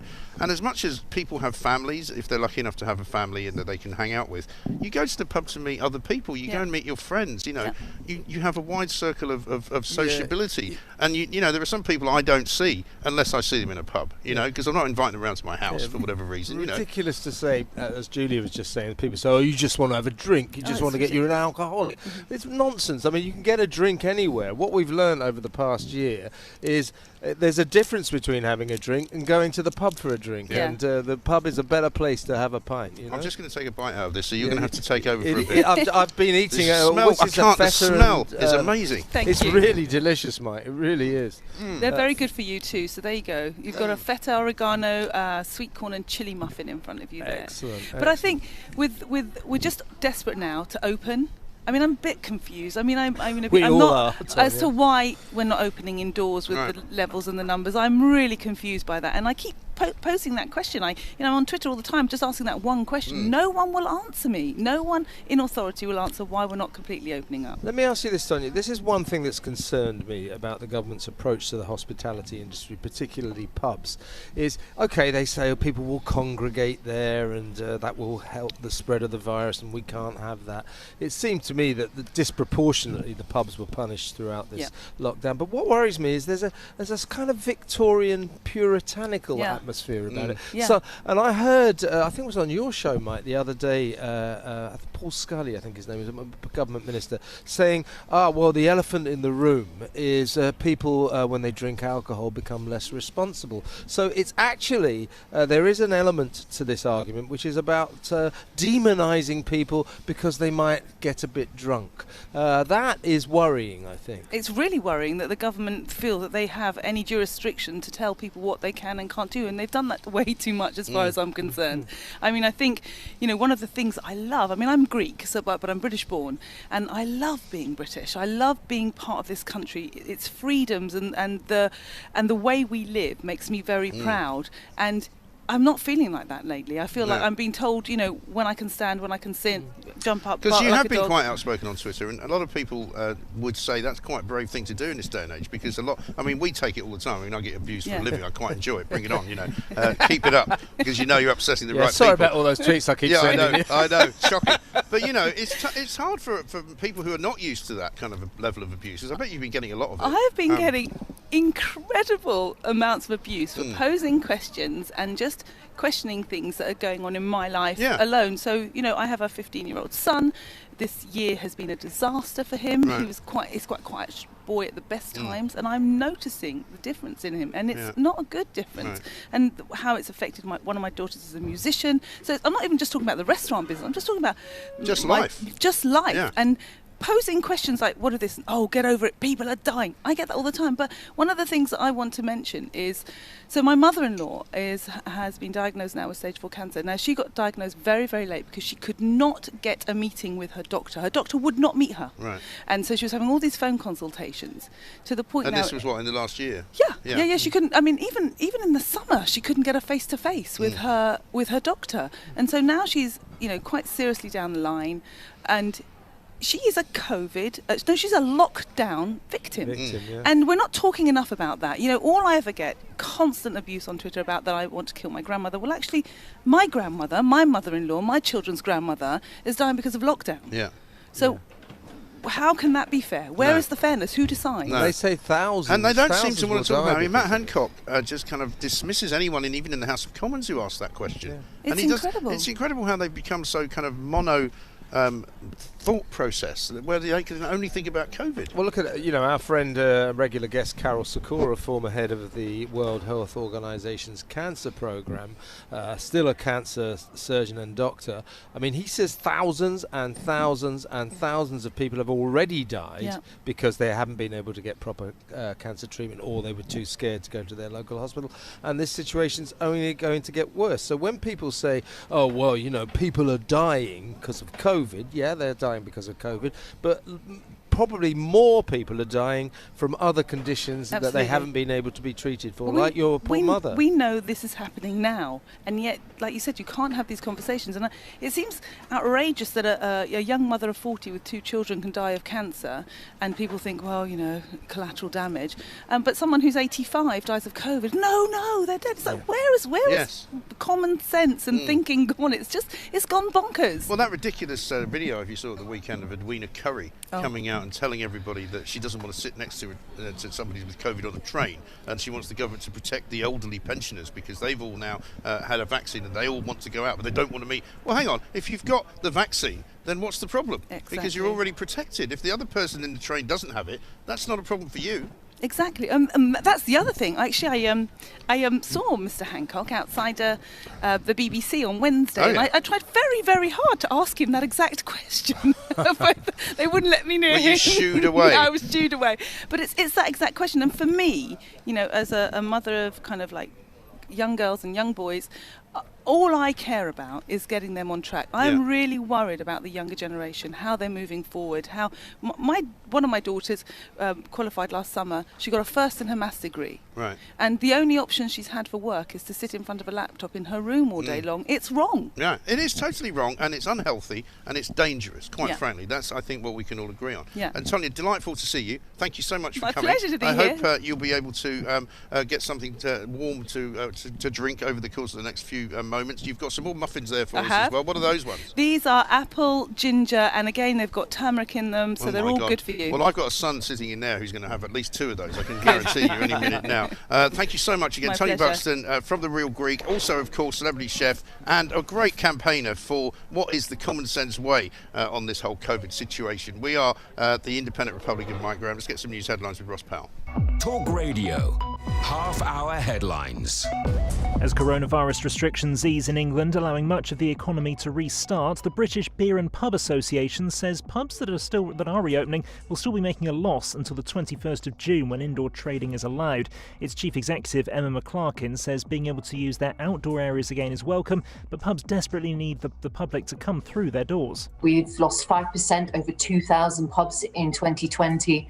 That was 5 pubs closing their doors for good every single day. today. We don't want to be in the same situation in 2021. So we desperately need to be helping these pubs that are hanging on by their fingertips find a way back to trading at viable levels as soon as possible. England's easing of measures means shops, hairdressers, nail salons and libraries can also reopen. In Wales, close contact services such as hairdressers and non-essential shops can reopen from today, while many university undergraduates are also set to return to campuses. And from today in Northern Ireland, the stay-at-home messaging is replaced with stay local, and the number of people who can meet outdoors in a garden is increased from 6 to 10. An independent investigation is beginning today into the use of an image of the Prophet Muhammad at a school in West Yorkshire. A teacher was suspended after showing it to pupils during a religious studies lesson, which prompted protests outside the school.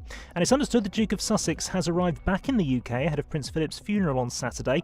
Prince Harry has not been accompanied by his wife Meghan, as she's heavily pregnant with their second child. The House of Commons, along with the Scottish and Welsh parliaments, are being recalled early today so politicians can pay their respects to the Duke, who died at the age of 99 on Friday. A look at the weather. A cold and frosty start for much of the UK, with temperatures as low as -4 in Scotland. Some rain this morning also for the southwest of England. Highs this afternoon of 11 degrees. Talk Radio.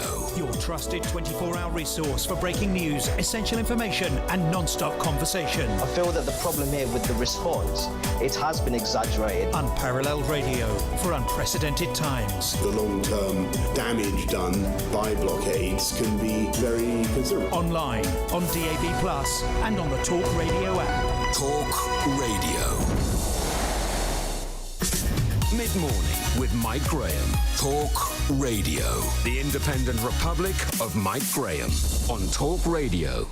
Welcome back to the Independent Republic of Mike Graham right here on Talk Radio. This is an historic day, ladies and gentlemen, because we are once again opening the pubs officially here at Talk Radio. Kevin O'Sullivan is here with me. Tonya, what a fantastic and positive woman. This is the kind of person that listens to Talk Radio, the kind of people that we enjoy talking to, the kind of people who are castigated by the lefties because they're supposedly reckless with other people's lives. I mean, do me a small favour. She is a celebrity chef. She has a business to get on with, and so do all the people who are in hospitality. So all of you numpties out there who think we're all just here having a jolly, you're completely and utterly wrong. Let's talk to some people though. 0344 499 1000. Keep your tweets coming. We're going to get to some of those as well. Angela Levin's going to be here shortly, royal author of course. She'll give us the latest on the royal situation. Let's go to Cornelius though, who's down in Swansea. Cornelius, welcome.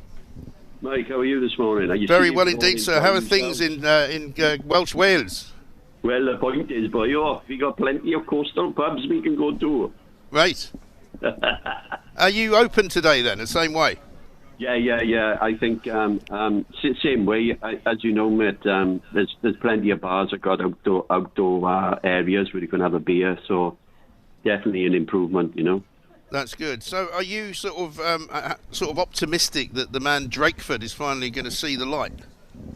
Well, I just keep hoping that everybody's follows suit. Although we got these devolved governments, the infection is the same everywhere around the country. The majority of the country has been vaccinated, so it should be a complete UK exit strategy, you know. Yeah, Cornelius, I think in Wales you're ahead of us, aren't you, in terms of things opening up? For once, Mark Drakeford has got his skates on and is getting Wales back into business. Am I right about that? Yeah. I mean, non-essential shops are open and things like that. You know what I mean? But I know that the social scene obviously will improve because of being able to access bars and outside facilities. You know. But I was talking to a friend of mine in Germany last night. And she was telling me the amount of praise that the UK is having over there because of the vaccine rollout, the amount of reduction in death rate and infection rate, etc. And she was telling me that the only reason that they were having a third wave, particularly where she is in Germany, was because of the slow rollout of the vaccine. And yet, for some reason, this country is constantly comparing Europe with a third wave, and yet the majority of our population has been vaccinated. It doesn't make sense. Well, it particularly doesn't make sense, does it, Cornelius, given what we were told back in the end of sort of November and December, that, you know, this was going to be a game changer, everything was going to be different when vaccines got rolling out, and now that we've managed to inject something like almost 65% of the population, many of them with 2 jabs as well as 1, I mean, why are we not going into the pub right now? And actually, it's quite nice out here, but I wouldn't mind going in and standing at the bar. Yeah, exactly. Yeah. And also, Mike, don't forget the amount of people has already been exposed to the virus. That's the same as having the vaccine. They build up immunity themselves. So the whole outlook on the way we're going forward is quite ridiculous, to be truthful. I remember saying to you, Mike, many months ago when I had an opportunity to speak to you, that the only way that the government could enforce some sort of identification was other countries enforcing it to travel out to other countries in order to have an ID that you've had a vaccine, right? But to try and start having a debate about showing a ID card that you've been vaccinated before you have a beer, for instance, I mean, it's gone from the sublime to the ridiculous. Well, so we're on 65% of the population is being vaccinated now, Cornelius. Going forward, I suppose by June the 21st we'll be talking, I don't know, 80%.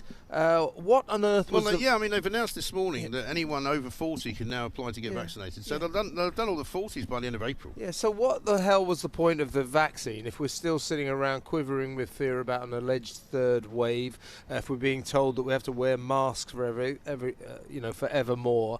I can't get my head around what the vaccine's supposed to be for. Well, the problem is people with a bit of common sense, when you start really analysing the situation, obviously there's something seriously going wrong here. I mean, are there any figures that are given out saying how much of the population needs to be protected before you build herd immunity, for instance? We must have built herd immunity by now. Well, they're saying we have reached today's that the point. day, apparently. Yeah, today is the day that we have had herd immunity. Supposedly that is the situation. Right, so if you've got herd immunity, that means that the spread of the infection is slowed down dramatically. So if it's slowed down dramatically, it's not as contagious anymore. And it won't kill you. That's the point. Exactly right. Cornelius, listen, enjoy the day and try and get a few beers down your neck if you possibly can, and we shall raise a glass to you as well. Let's talk to Paula, who's in Barnet. Hi, Paula. Hello, can you hear me? Hello. I can just about hear you. Yeah, what do you want to tell me? Just a couple of things. In regards to the lockdown, whether, the pubs are opening, and I think it's great. I'm a non-drinker myself, but I think it's great. What I would say is right now we should focus on supporting our home country and its domestic produce and its domestic entertainment industry. And the reason why I say that is because right now I know back in Canada they're having the opposite. They're closing down. They've got this Brazilian variant which is rampant across British Columbia, Alberta, Ontario, and so forth, and so they're having to close down. And so we shouldn't, I don't know about the United States, but we should still be keeping our eye on who's coming in and the checks and everything else, but we should be focusing on our own economy, getting it back up, and I'm a big supporter of that. That said, okay, what I did call for was, number two, the oversaturation of the royal, the passing of Prince Philip. I just want you to know, I was watching Australian news, and they did the same thing. They interrupted the whatever there was the programming to give the news, and then they showed the what Prince Philip had done. And what I didn't realise was how big this Duke of Edinburgh Awards was. There was a gentleman, I don't know if you saw it, there was a gentleman, and he's now an astrophysicist. And one of the reasons why he was inspired to do that was because he lived in South London, Brixton, I think he said. And he went out, and he was on this Duke of Edinburgh scheme, and he went out into the country. He'd never seen the stars before, which, of course, we can all say yes in London. When the planes are flying and it's busy, we don't get to see the beautiful skies as you do in the country. This inspired this young man to become an astrophysicist. We've forgotten, we don't really know what this gentleman did, how much he influenced the people out there. So I can understand why they focused a lot on him in regards to historical context, everything that he's done. But he didn't like the fuss. Now that he's passed away, God love him, now they can say, look what he's done. And what I can see happening is this whole malarkey thing back in America with the other two. I can see that now being put to the back and forward thinking and get the royals back on track about what it's all about. Well, I think it will do Harry the world of good to be away from California for a couple of days. When you say California, you mean away from Meghan? Well, I was trying to be subtle, Kevin. To be honest with you, put a great big size. No, but I mean, seriously, it's good. I'm trying to be subtle. subtlety is a thing, you know. Poor old Kevin doesn't understand subtlety. He might remember the person he used to be. He might well do. Angela Levin's coming up soon, royal author, of course, our favourite royal author. She's going to be here to tell us what she makes of it all. This is the Independent Republican Mike Graham, and we are Talk Radio. Across the UK, online, on DAB, and on your smart speaker. Talk Radio. The sun rose, revealing thousands of moon pigs. This loving little moon pig was made in seconds, and this mischievous little moon pig made Dad go ha ha ha all day long. For when it comes to birthdays, it must be a moonpig.com. Download the app now. When you use Boomin, the brand new property site, good things happen. What, like increasing my chances of getting a house on my dream street with a kind of matchmaking service? Boom. Or booking a house viewing anytime, 24/7. Boom. Or finding that buyer that's not put off by my address. Number 666. We'll get back to you on that one. Buying, renting. Get Boomin at boomin.com. Confirmation required for viewings. How long have I got? 30 seconds? OK, there's an amazing offer for Sky Q I have to tell you about. Imagine having all of Sky TV, new originals, and box sets, together with all of Netflix. But listen to this. You get Spotify, YouTube, and catch-up TV like BBC iPlayer. Sky Q has everything you love in one place. It just makes life easy. Oh, and it's way less than you think. Go to sky.com to find out more. Sky Ultimate TV subscription required. Terms apply. The bubbles dance upwards. I draw a line in the condensation that has formed on the frosted glass holding the iridescent nectar.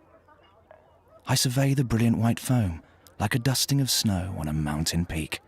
A little overpoured liquid trickles down the glass, forming a tiny, heavenly lake on the wooden table. Dave, it's just a pint. This summer at Specsavers, we want you to see all the amazing sights you've been missing.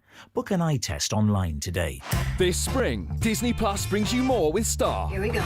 More brand new originals like the Oscar-nominated Nomadland. I'm not homeless. I'm just houseless. New shows like Dollface starring Kat Dennings. I'll see you there. And Grownish starring Yara Shahidi. You are so right. Plus series you love like 16 seasons of Grey's Anatomy. You need to calm down. And over 300 episodes of Family Guy.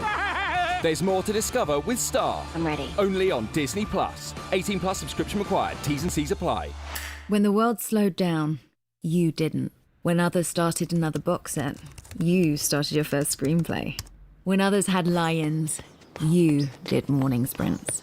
But now, things are reopening. Go-getters. Time to go get.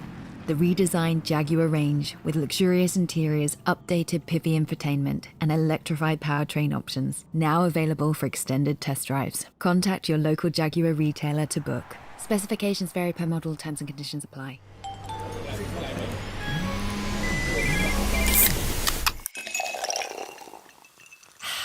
Give yourself a Diet Coke break. Talk Radio.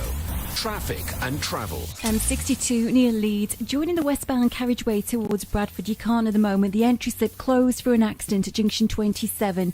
M180 queues towards Scunthorpe through the roadworks approaching junction 2 for Gainsborough. Heavier than normal. M5 towards Bristol. There is a queue 14 Thornbury to 20 at Clevedon. Half an hour extra on this stretch. M25 queues around to Godstone from the M26. An accident, 2 lorries involved and 2 lanes shut. I'm Sarah Elliott. At Quick Fit, we're celebrating 50 years of keeping Britain's cars on the roads. But we're looking forward to long walks in the great outdoors, soaking up the sun in pub gardens, picnics in sunny surroundings, catching up with friends over brunch, and popping in on those who matter most. Visit quickfit.com or your local centre and we'll help make sure your car is ready for every journey ahead. Quick Fit. Drive away happy every time. Evenings with James Whale on Talk Radio. Keep connected with round-the-clock news, essential information and expert insight. They're ignorant, they're stupid, they're probably spoilt, they've never been given a good telling off in their lives. Cutting through the confusion with everything you need to stay safe, informed and entertained. I'm all for doing the right thing because of this appalling pandemic, but unfortunately there have been quite a lot of people who haven't. Evenings with James Whale. Monday to Thursday evenings from 7 on Talk Radio. Mid-morning with Mike Graham. Talk Radio. The Independent Republic of Mike Graham on Talk Radio. Welcome back to the Independent Republic of Mike Graham. It's a special edition today, of course, because it's opening day. The pubs are open. You might not think I'm in a pub. I'm sitting outside a pub, some beautiful blossom behind me. There's a man next to me who's possibly the most cynical man I've ever met in my entire life. His name is Kevin O'Sullivan. Angela Levin has come to join us today, our favourite royal author. Angela, thank you very much indeed. Toby Young is here. We've got Ali Ross coming on later on to give us the lowdown on the television world. We've got calls coming in from you. We've got drinks as well. And it's a great day, ladies and gentlemen. And if you are out and about, we want to hear from you. 0344 499 1000. Let's talk to Angela first. So, Angela, welcome to the Independent Thank Republic. you. First time we've actually been able to meet you face to face since very this exciting. ridiculous lockdown scenario. What a weekend it's been. Yes. I mean, incredible, really, isn't it? It's been overwhelming, really, and very moving. And I've watched things again and again and again and read so much because I've always admired him, but actually when you read what he's done and what he came from, he's absolutely extraordinary. He's like a more interesting man than we ever sort of realised, isn't he? I think he was always an interesting man, but we didn't realise the sort of minutiae of what it was and what he had to give up, and so gracefully.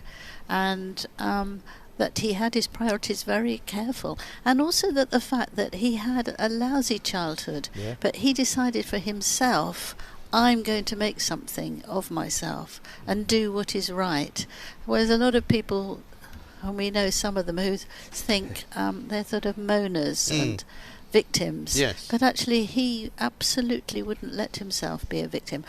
You can do that easier if you're as handsome as he is, to be honest. He but was a rather nonetheless, dashing figure. Wow. But what about also Cornelius? We had a caller on just now from Wales talking about how big. He said he didn't realise quite how big the Duke of Edinburgh Awards was, which has really touched an awful lot of families and a lot of lives in this country. Undoubtedly, and it was all his idea. Undoubtedly, the most successful royal initiative ever. Right? Yes, he started it in 1956 when we were all. People who were around them were very different, and a lot of the papers asked people who'd taken part in it and how they felt, and several of them said it stopped me going into prison.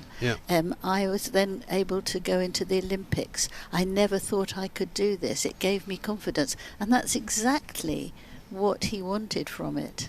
And I think he's very proud, and it's gone absolutely around the world, and thousands of young people have felt better about themselves because of that. Of course, Prince Charles does something similar with his own with charities. The Prince's Trust, Yes, getting people off the street. And when you hear that, you don't think that they're so greedy and just having wonderful times. You realise they're actually trying to help the community in a very important deep way that will change their lives. And I think, sorry, go on. Well, I was going to say, you know that phrase, you don't know what you've got till it's gone. I think that the whole nation is only now realising, we didn't really realise it before, just how special he is to Great Britain. Because he's been so self-effacing. Yes. He's wanted to be like that, like he's going to go to his funeral in an old Jeep, which he's designed specially for the occasion. Absolutely he doesn't want a great hearse. He'd be pleased there's only 30 people going. He didn't want a great sort of sovereign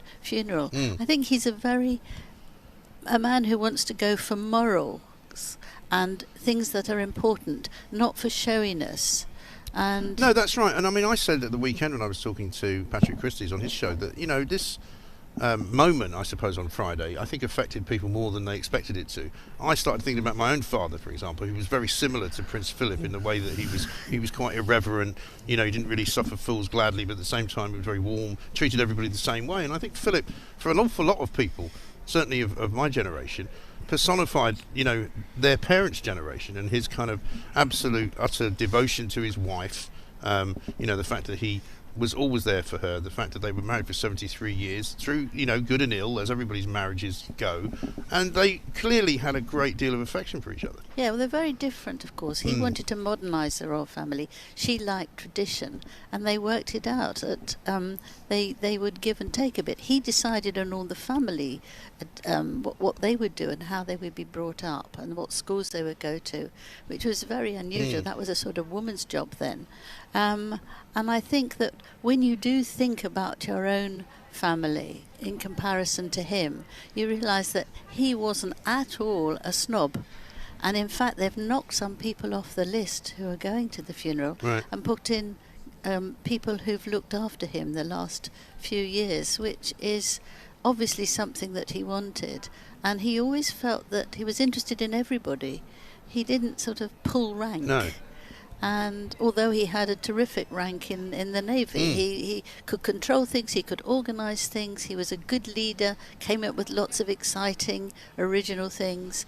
But actually, underneath him, he's somebody who wanted stability, and he didn't want to put people off because they were less fortunate than him. And more sensitive, I think, than he was ever given credit for. Yes, that's what I feel. I'm the same, you know. People don't think I'm sensitive. I don't give you any credit ways, for that. I don't get the recognition that in some ways I deserve.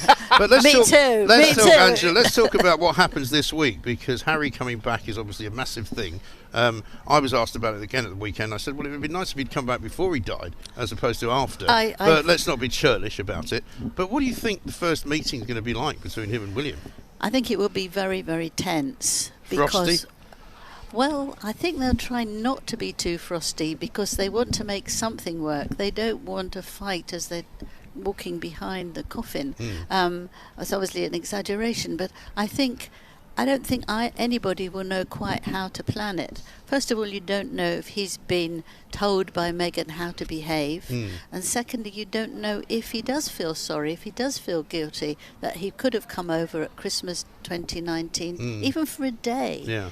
And he just wouldn't. I mean, he sort of changed so much that he's been incredibly rude about his own family. What did you think, Angela, of that, in my view, incredibly perfunctory statement that Harry and Meghan put out about the death of Prince Philip? You know, thank you for your service, you'll be greatly missed. I mean, it was, as Rupert Bell said earlier, it was corporate.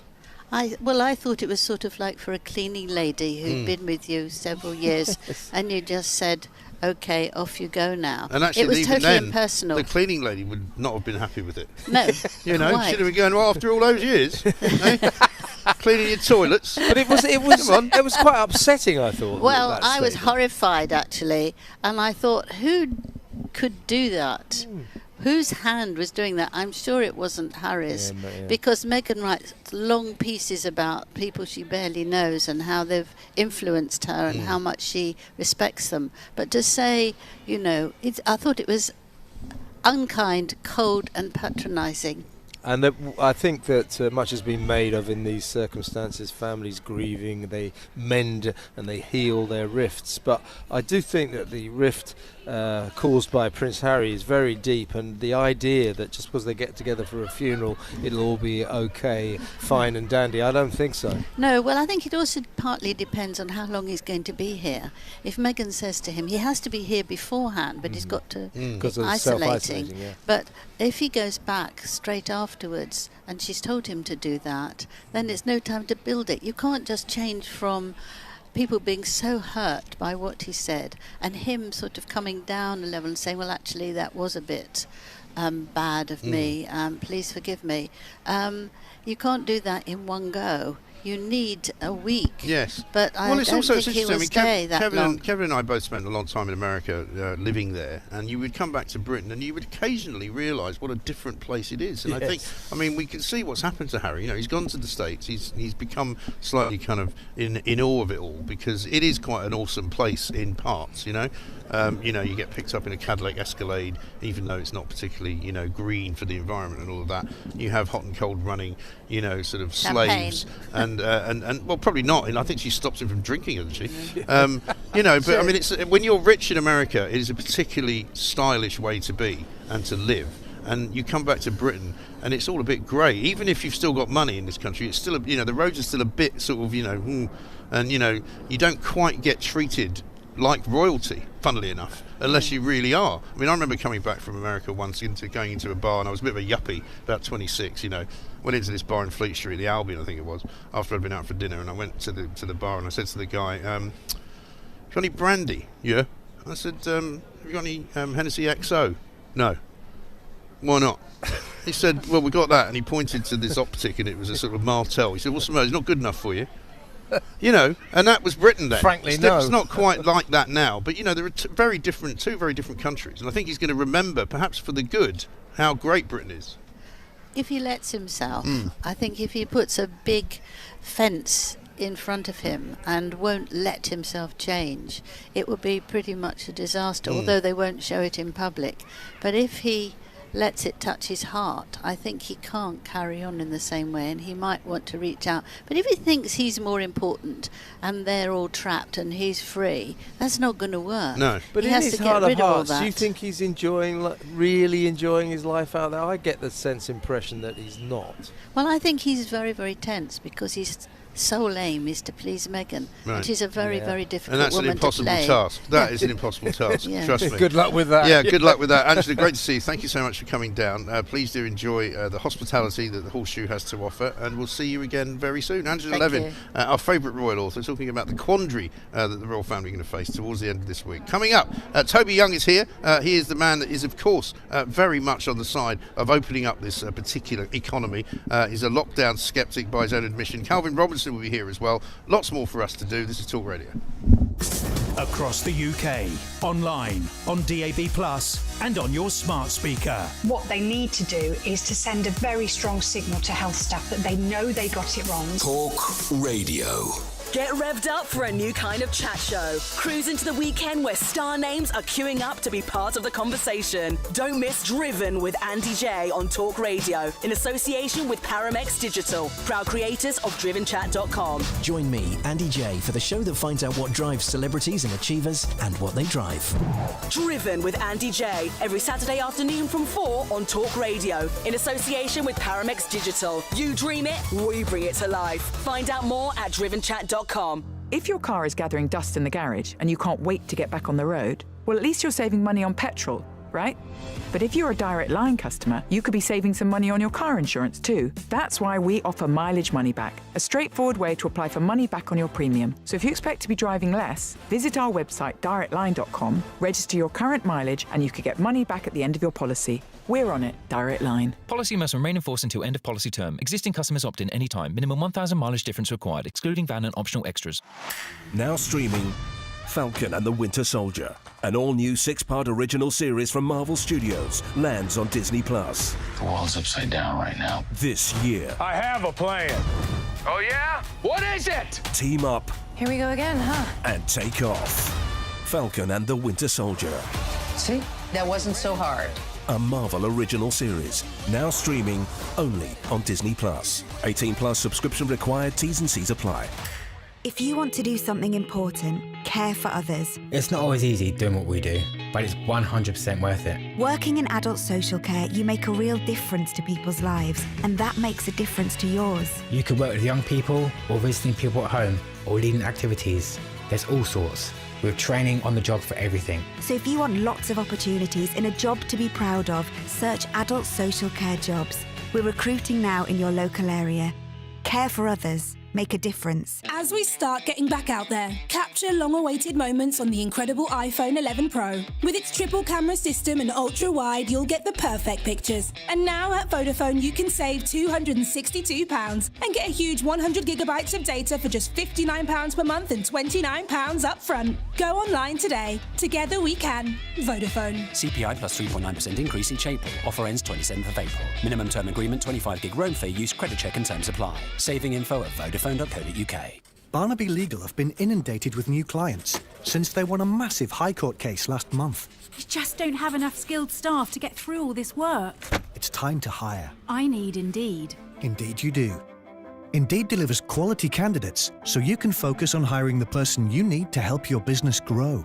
If you're ready for Indeed to help your business get back to hiring, simply visit Indeed.com/try today. That's Indeed.com/try today. Online, on DAB, and on the Talk Radio app. Talk Radio.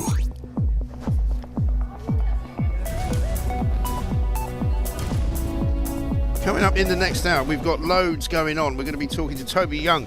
He's, of course, General Secretary of the Free Speech Union. Calvin Robinson is here, knows a thing or two about free speech. We'll be talking about all manner of things, including the celebration today, by the way, that we're having a drink in a pub. We might be outside it, but listen, it's better than not being anywhere near it at all, isn't it? Lots of you wanted to get in touch. We'll take your calls as well, 0344 499 1000. This is Talk Radio, the home of common sense. Let's get some news headlines. Here's Ross Bell. Across the UK, online and on DAB+. The latest news from across the globe. We want to make sure that Europe gets its fair share of vaccines. All the latest reaction, information and advice. There's a real risk that there'll be a long-lasting impact on opportunities for young people for years to come. Talk Radio.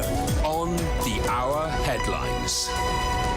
On the way at noon, public urge to spend as restrictions ease. Update to the Test and Trace app blocked over terms violation. And the UK's Parliament's pay respects to Prince Philip. Talk Radio News.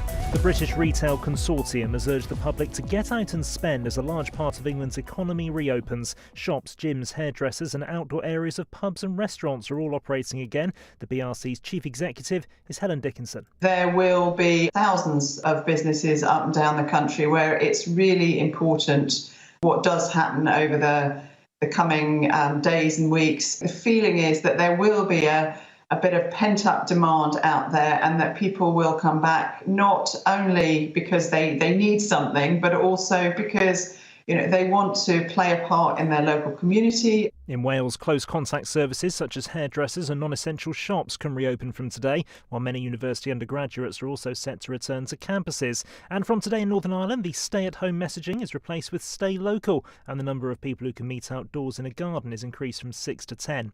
Well, the unlocking of certain restrictions comes as an update to England and Wales's Test and Trace app has been blocked for breaking the terms of an agreement with Apple and Google. The modification, designed to allow users to upload a list of venues visited if they test positive for COVID-19, breaks guidelines imposed by the tech companies on gathering location data. Scotland, which runs a separate app for users to share the venues they've visited, is unaffected.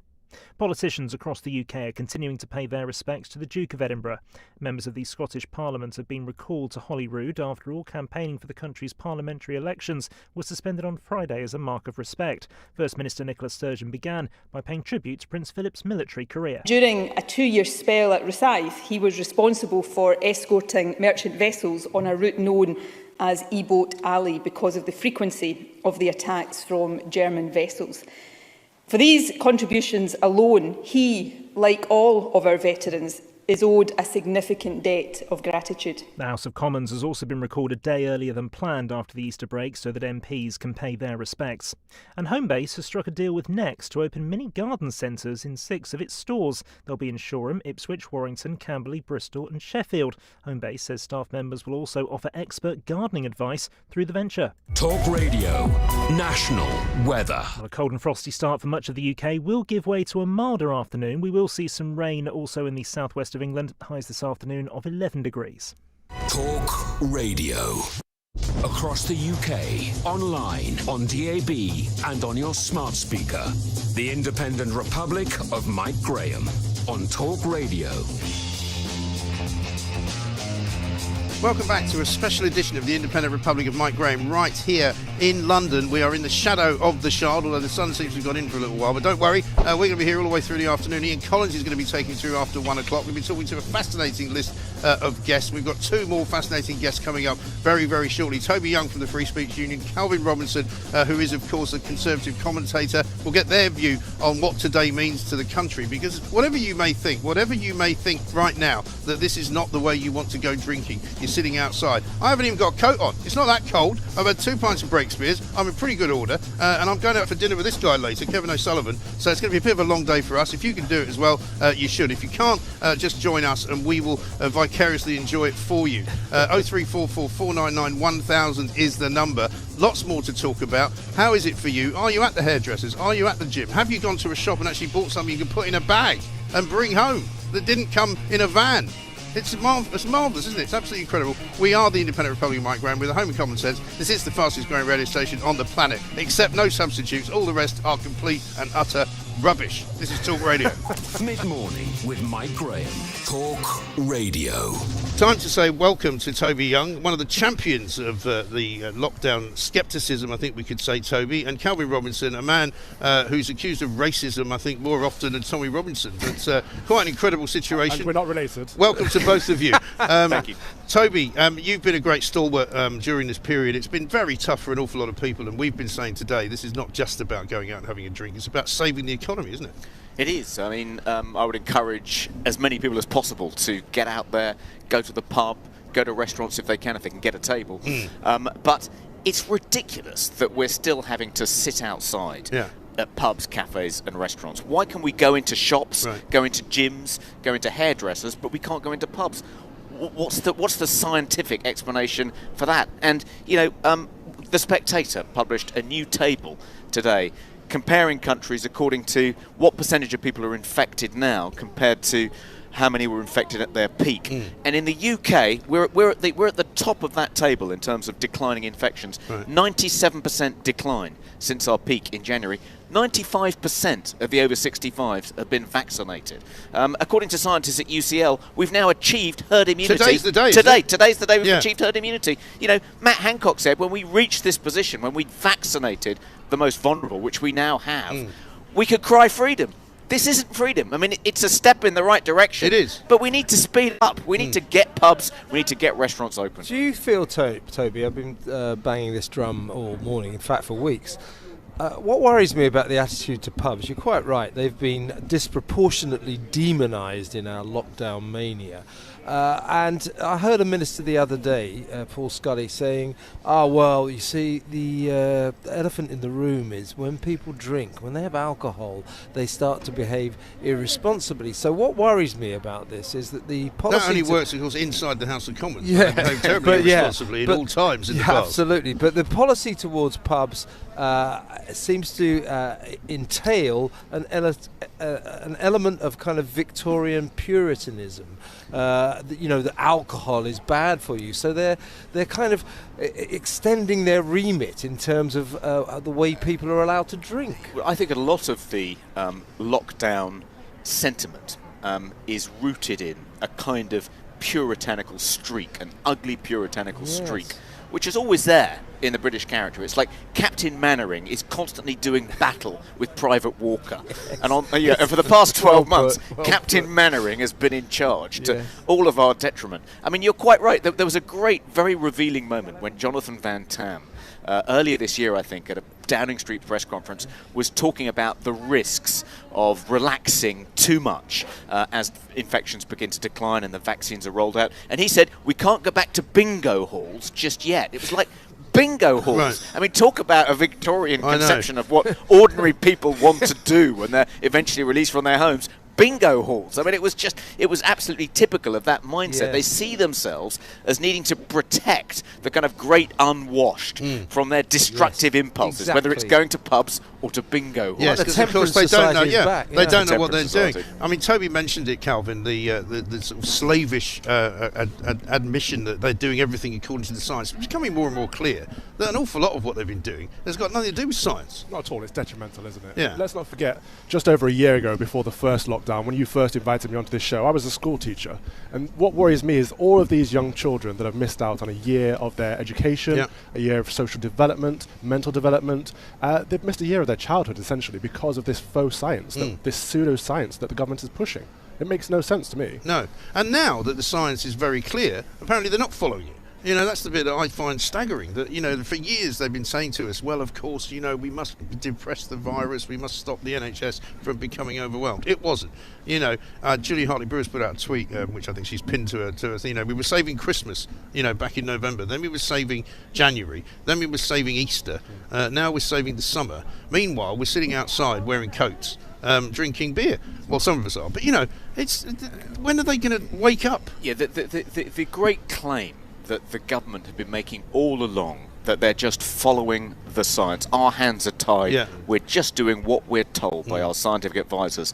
I mean, it's a complete travesty of the truth. There is no such thing as the science. Right. Science is an ongoing debate and discussion. Right. People are constantly disagreeing. Research evidence emerges all the time. We don't yet still have a very clear picture of exactly how this virus operates, what causes it to increase, what causes it to decline. There is no such thing as a homogenous consensus about all these issues called the science. Right. But the government have done their best to suppress any dissenting voices, whether it's through using Ofcom to warn the BBC about... You've been a particular victim of that as well, haven't you? Well, I have. Yeah, I've been demonised along with Carl Hennigan, the professor of evidence-based medicine at Oxford, Shunetra Gupta, professor of theoretical epidemiology at Oxford, scientists like Jay Bhattacharya, Martin Kulldorff at Harvard. All the signatories of the Great Barrington Declaration have been demonised as COVID deniers, as people who put profit before people, as though they're being funded by these kind of shady Tory billionaires. Yeah. I mean, no attempt to smear them has been left undone, in some cases by quite senior MPs like Neil O'Brien. He has no business trying to, delegitimise scientists just because they challenge what the government would like to pretend the scientific consensus is. That's not how science should be done. No, it's also not how politics should be done, by the way. I mean, what on earth ever happened? And Julia was here earlier saying there is no such thing now as cabinet responsibility, because unless you're in the gang, i.e. Michael Gove, Matt Hancock, Boris Johnson and whoever's in it this week, you ain't having a view that that they don't like. No, unless you're in the Quad, then you don't get a say. And Parliament has been largely asleep for the past 12 months, and it really needs to wake up and hold the government to account. I mean, one of the things I think which is really sinister about the way the government's behaved in the past 12 months is they've been completely uninhibited about making use of subliminal, sophisticated psychological techniques. What we'd call brainwashing, essentially, in order to persuade them. And they say it's justified in order to persuade the general public to comply with social distancing guidance in order to protect them. But actually, if you're persuading the public that all the guidance the government has issued is the right way to manage this pandemic, you're effectively saying you should support the government. So they've used propaganda, psychological techniques that shouldn't be used by a government to essentially manufacture consensus, manufacture consent for what the government is doing. That should be off the table. That shouldn't be allowed. Parliament needs to make sure that doesn't happen again. I mean, it comes to something, Colin, doesn't it, when you end up siding with Sir Ed Davey and Caroline Lucas, who are sort of waving the flags of freedom. And I was going to go in last week, I was going, really? What, do I have to become a Lib Dem now? But thank God somebody's actually saying it. Well, they're saying it for now, aren't they? It's opportunistic. But the problem I have is that so many well-meaning, freedom-loving MPs, Conservative MPs, have been kind of taken aback by this propaganda that Toby talks about and saying, okay, we'll stick with the government's line on this until this is met, until this condition is met. And then the goalpost kept getting shifted and shifted and shifted. And what we need to do... I'm sorry to interrupt you, but there's some more beer arriving. Davila is here. Thank you, Davila. Now, Davila is a woman who works here at the Horseshoe.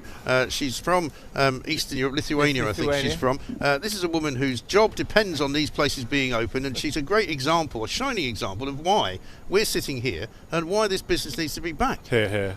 Can I ask you, or both really, I think the government's lying about vaccine passports. I think they are going to impose them. The big question, of course, is why, if we're getting towards herd immunity, or we've achieved it today, more and more people getting vaccinated, what is the point of the vaccine?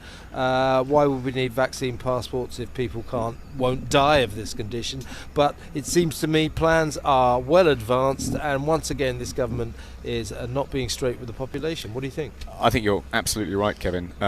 Remember last week there was a We the Undersigned letter from various sporting pangendrums saying that if we're going to reopen stadiums, allow fans back into big sporting events, we need COVID certification, COVID status certificates. That's what they call vaccine passports. That letter had Downing Street's fingerprints all over it. There is actually a committee that DCMS has empowered to make a recommendation on this issue, and the committee is supposedly still weighing up the evidence. But the fact is, Downing Street pulled this letter together because they've already anticipated. They've jumped the gun. They know what this... They're going to tell this committee what to recommend, and the recommendation is going to be for COVID status certification as a condition of entering football games next season. And I see they've also rolled out their mates in YouGov who've got a poll out today, because the question that was asked, Calvin and Toby, was would you accept vaccination passports if it meant that social distancing came to an end? Now, they don't publish that as the actual question. They just say, oh, look, 65% of people want there to be COVID vaccination passports. Well, that's not true. It's simply misleading and it's wrong, and I think YouGov, quite frankly, should be ashamed of themselves. Yeah, it's like the questions that were clearly asked through the lockdown. In order to save millions of lives, would you support further lockdowns? Yes. You know, it's the questions that get the right answers in terms of what the government's wanted all along. I'm worried that persuasion is becoming coercion, and we've reached a point now where all the vulnerable people in this country have been vaccinated. The people that account for 99% of COVID deaths have been vaccinated now, so we should be opening up everything. All of our freedoms should be restored from now, and the next battle is making sure that this never ever happens again, that the government never gets the opportunity to take our civil liberties away from us. And in terms of remembering the central premise of this crisis, it strikes me that this government going forward, although we are now fast turning COVID into a non-fatal condition, it will be prepared to carry on running from an illness that won't kill anyone, which is madness. It is crazy. And I think the really awful thing about vaccine passports is that they're symptomatic of a sea change that has taken place in the past 12 months. The principle of common law in this country is that you should be permitted to do whatever you like unless it's explicitly prohibited by law. That's the underlying principle of common law, quite in contrast to the Napoleonic Code, whereby you're not allowed to do anything unless it's explicitly permitted by the law. And we've somehow, even though Brexit took place amidst all of this, we've somehow embraced this continental principle that we should all essentially wait for the government to give us permission, wait for the state to say, oh yes, you can do that, and until they've given us that permission, stay at home, cowering under our beds. It's not British. It's not why I voted for Brexit. And I have to say, I'm going to throw many of my media colleagues under the bus on this one, guys, because the number of times you'd see the likes of Beth Rigby asking why she couldn't sunbathe on a Sunday when she could on a Monday, or, you know, whether she could hug her mother, or whether she could go out. I mean, obviously she didn't ask everybody that question. But the point is that, you know, we don't wish to be given permission to do things, as you say, but so many people now in this country think they have to ask. Well, I think this is bang on the money. So let's stop waiting for people to give us our freedoms back. Let's open our shops, open our pubs. Let's go out and about, meet our friends. They can't lock us all up, can they? Well, they can't. That's exactly right. Watching Beth Rigby ask in those number 10 briefing sessions about COVID rules is like watching irony dying, isn't it? No, those Downing Street press conferences, and particularly the Q&As after the just really depressing. And also, don't you love the fact that they go to members of the public who certainly haven't been vetted in any way or set up in any way? We've got a spare 20 minutes. Let's go to Robert Peston. Shouldn't you have locked down earlier, Prime Minister? I once was in the car, right, driving around, and Peston came on with his question, and somebody called me, right, I was on the phone for 10 minutes, and when I went back to the radio, he was still on. And I'm going, it's still the question. I mean, he hasn't even had the first question answered yet. But listen, let me finish, guys, with a quick question about the BBC. They managed to get it spectacularly wrong again this weekend by not only giving up all channels to one subject, but by just thinking, oh, if we do this, maybe everyone will think we're patriotic. Same programs on two channels, but BBC 4 completely cancelled, Radio 1 and Radio 2 playing sombre music. Now, we, of course, as a nation, should have marked and continue to mark the death of a great man, the Duke of Edinburgh. The BBC, in its time-honoured fashion, just got it wrong. Kevin, at least when the BBC kicks the bucket, which surely can't be long now, we won't have to watch wall-to-wall 24/7 coverage about the demise of the BBC on the BBC. Those were the days. Wonderful stuff, guys. Thank you so much for coming down. Kevin Robinson, Toby Young. I'm sure we'll be seeing you on Talk Radio very soon once again, talking great deals of common sense, because that's what we do here at Talk Radio. We talk common sense with the home of common sense. As if you didn't want any more common sense, Dawn Neesham's coming up next. We will be back with more after this. Online, on DAB+, and on the Talk Radio app. It's an opportunity to get back to doing things that they couldn't do before. Talk Radio. Imagine how it'd feel to win £10,000. Like you'd smashed it. With Set for Life, you could win £10,000 every month for 30 years.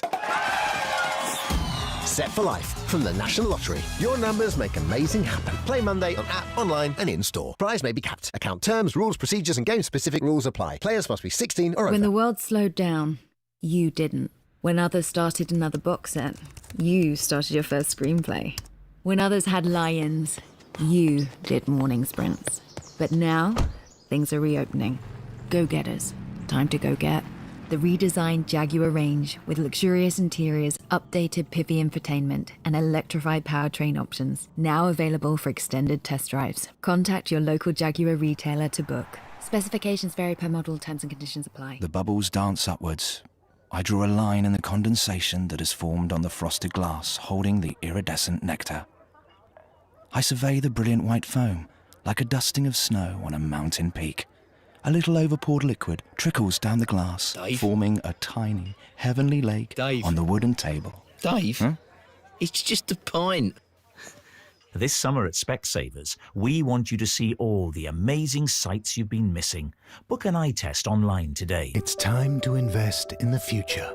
My future. I'm the savings swindler. I make a fortune stealing your life savings, and I'd like to keep it that way. And that's why I don't want you to sign up to Which Scam Alerts, our free service that keeps you up to date with the latest scams. No wonder scammers don't want you to sign up. Visit which.co.uk/scam-alerts. Gary bought a trampoline online with Visa, so he has protection if his card is used fraudulently. Now Gary's feeling pretty confident.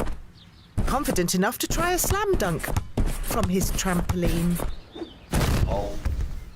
Oh, Gary. Visa's zero liability helps protect you from fraud. We just can't protect you from yourself. Search Visa How You Pay Matters to find out more. Commercial and anonymous prepaid cards excluded. Responsible card use required. Contact your bank for T&Cs. Right now at TradePoint with an unmissable trade-only introductory offer. Get 2 trade packs of 1400 Turbo Gold screws for just £40. Plus, if you've loyalty discount, you'll get this on top. Shop in-store or at tradepoint.co.uk. Offer ends 6th of May. Single pack price £30. See tradepoint.co.uk. This spring, Disney Plus brings you more with Star. Here we go.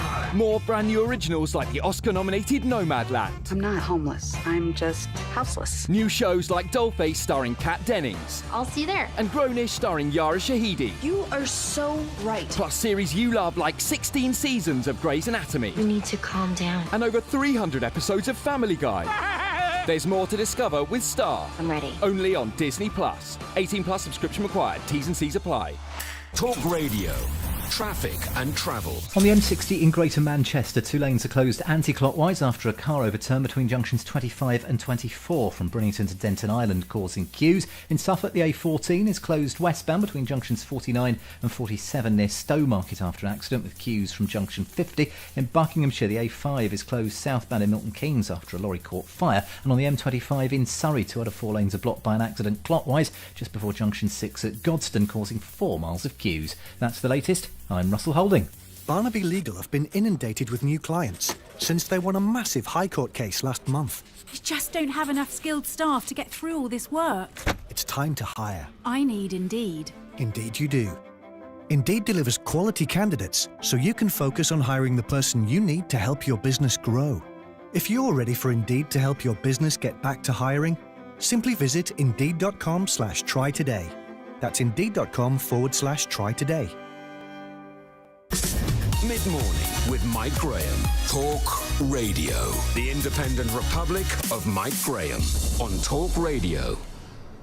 Welcome back to the Independent Republic of Mike Graham. We are, of course, here in the Horseshoe. It's our favourite pub in London, with our favourite guests as well, all the way through the afternoon here at Talk Radio. Where else could you want to be but right here with a very nice pint of some Breakspears, which we've got. I've just been told, Kevin, by the way, Kevin O'Sullivan's with me, we're getting some wine tasting up at about quarter to 1, just before the show ends, as if we haven't had enough to drink. Yeah, have you seen my alcohol collection? It's getting bigger by the moment. Very good. Impressive. I'm delighted to say Dawn Neeson has now joined us as well. Dawn, great Good to see you. afternoon. For a Yes, touch it of is glamour afternoon. to the Thank you very proceedings. much. Now, I've got some good news for you as well. You can like this, right? Oh, go on. Do you know what they've said now in the government? They said all over 40s can now get the vaccine. So now you're in. She's not over 40. No, You're not over 40. She'll like that. How very dare you? Yes, be Honestly. careful. Be very careful. 39 and holding. Very much so. Well, listen, maybe Have next been for time. years. Then. Maybe next time. Listen, great to see you. The sun's out, right? It shines on the virtuous, as you well know. It stopped shining on me for some reason. I don't know why that is. It sort of moved over to that side. I might have to move over here, but not too close. This is a big day, I think, for an awful lot of people. This is brilliant, Mike, and it's lovely to be here. And there's more to pubs than having a drink, obviously. It's the whole social thing. Absolutely. It's the mental health thing. Yep. It's just that whole getting back to normality. It's not normal, and Yep. it should be normal, to be honest. Feels with pretty you. normal to me, to be honest. It is. I mean, I took the first sip of that beer at 10 o'clock this morning, and I went, wow. That's great. 10 o'clock There's this nothing morning. else. There is nothing else like a pint of in a beer pub. A pint in a pub. from a cask This underneath is in the the basement. difference, isn't it? I mean, it's not like we haven't been drinking at home, and most of us have carried on drinking. A lot. But Not there's much. nothing. No, No, honestly, perish hardly the any. thought. Perish the thought, hardly any. But there's nothing Another like case coming this afternoon. a pint in a pub. Finished this morning's case. Oh dear Lord! Yeah, and there that we was go, before yeah. 10 o'clock. Dawn's Yeah, I'm here. Okay, fine. But there's nothing like going to a pub with your friends, having a pint. Exactly. It's just not the same at home. It really isn't. No, and I mean, life has changed for so many people. I mean, you guys are both football fans. You haven't been able to go and watch your team play. If you are able to go, probably it's going to be a long time before you can be surrounded by other people. But you look across to America, you see baseball games in Texas rammed with people. As Aussie rules football down in Sydney. I mean, you must really want to do that. Absolutely, and I'm sure Kev feels the same. Well, maybe not Kev with Fulham, obviously. Yeah. But, Thank God we haven't been able to watch my team over the past year. But this is where it's not going to work. I mean, sort of like, socially distancing, having to wear masks, that's not football. And as for having to have a passport to go to the pub, the people saying that have obviously never been to a football pub before and after a game, because it's just not going to happen. Well, look at what you pointed this out the other day, Mike. Texas. Texas has defied Joe Biden and just said, we're not locking down anymore, no more masks, back to normal. Their death rate is next to nothing and falling. And the other day, they had a fully packed out game of baseball, massive stadium, full, and still their death rates keep going down. So we could open up the football grounds, I'm pretty certain now, with no adverse effects. Well, most of the vulnerable have been vaccinated, and a lot of people have had it. So in theory, we reached herd immunity on Monday. Yes. So why are we still now having to wait until June? Well, we were talking to Toby Young about this, the whole vaccine passport idea. It's partially being fueled by the industries as well, because a lot of we spoke to Harvey Goldsmith, big promoter, he's keen to get concerts back on. But I think they're in the wrong to say that we need to get people proving that they're somehow clean in order to go and see a band. Because in the end, I mean, part of the whole business of going to concerts, going to festivals, maybe the theatres are slightly different, is that you're going to a mass event to sit with people that you don't know, because an audience is a great thing to be in. Of course it is, especially gigs where you're jumping up and down, you're having a dance, you're having a laugh. It just does not make sense. And I just really think now, a lot of people, I know I certainly am, I'm thinking, I've done with it. That's it. I just want to go back to normal. And now what we're talking about, if we went to a football match or a concert, we're talking about the possibility that you might get a condition, an illness that won't kill you. We can't run away from a non-fatal condition. Well, I did mention this the other day, that people went to Glastonbury 2 years ago. I'm pretty sure some of them came back with something they didn't have when they went. And that may have been as a result of their interaction with somebody they didn't know. Well, what are you going to do? Start giving people a questionnaire to answer and fill out before you kiss them? But the thing is, I know, Mike, we do that in any case. But the thing is, very wise. It's like, especially in East London. But the thing is, joking aside, with sort of vaccine passports, where does it stop with your health conditions? I mean, if you have, for example, a sexually transmitted disease, or, we all remember back in the 80s with the old HIV/AIDS pandemic, there was a lot of stigma around that. And it's like, well, if you have to have a passport to prove your sexual health, your mental health, your physical health, it's opening... It's not British, is it? It's a very slippery slope. slope. I've said this before, you could be standing in the pub next to somebody who's going to steal your wife's handbag. It doesn't mean you don't want them in there. It would be nice if they could keep criminals out of pubs, but that's not the way we live, is it? Exactly, and I think it's now, most people, we just want to get back to normal, and I do not understand, and I've said it time and time again, why we are waiting till June to do that. And this is lovely, this is a brilliant pub, we're sitting on the roof terrace, all very, very secure and safe. But we've got to think of all the pubs that aren't able to open stages. They've not got roof terraces, they've not gardens. 60%. So, and a lot of these will never be opening again. Our local pub in sort of like, the East End, that's had to close because they just couldn't keep going. It was a small local pub, and it was the sort of like, the old boys that would go into there and nurse a half a pale ale or whatever. And they've lost that. They've lost that sense of community. Yeah. A lot of them are on their own. They live in a small flat. They've lost that pub. That pub will never come back now. And this is what this government have not thought about. And this is what we now need, I think, to hear from them. What's the new plan? What's the plan to get everybody back into London, into Manchester, into Sheffield, into Glasgow, into Birmingham? What's the plan for that? They do not have a plan, Mike. But you know what really annoys me? Sadly, we lost Nikki Graham from Big Brother this weekend, someone that I work with quite closely, obviously has worked covering the show an awful lot. And it was like, her own mum went on there and said, like, lockdown and the closing of gyms helped her sort of like, she felt so isolated, she felt so cut off from everybody. It didn't help her mental illness in any way, shape or form. No. So, Nikki's death really, partly, she's been very ill for a long time, but the government are not considering people's mental health in this. No. Eating disorders, loneliness, traumatised kids, a generation of traumatised kids. Why are we in now a condition where it's death trumps? Well, Why they're now is COVID now death? telling our children, you better wear a mask when you come back from Easter holiday. It's just like, you know what broke my heart was watching the Grand National at the weekend, and jockeys wearing masks to walk round on their own with a horse. Right. Why are you wearing a mask? I know. Why are people sitting in the stands on their own What broke my heart wearing a about mask? it? I put my money on the wrong horse. Yeah, so did I. I should have bet on the female. I actually did all right at the weekend. should have but done. I don't want to do any gloating, obviously, that would be wrong. Did you win? I didn't win, but one of the members of my family did. Oh, okay. But I can't say which one because he's not really supposed to have a bet. Right. Never mind.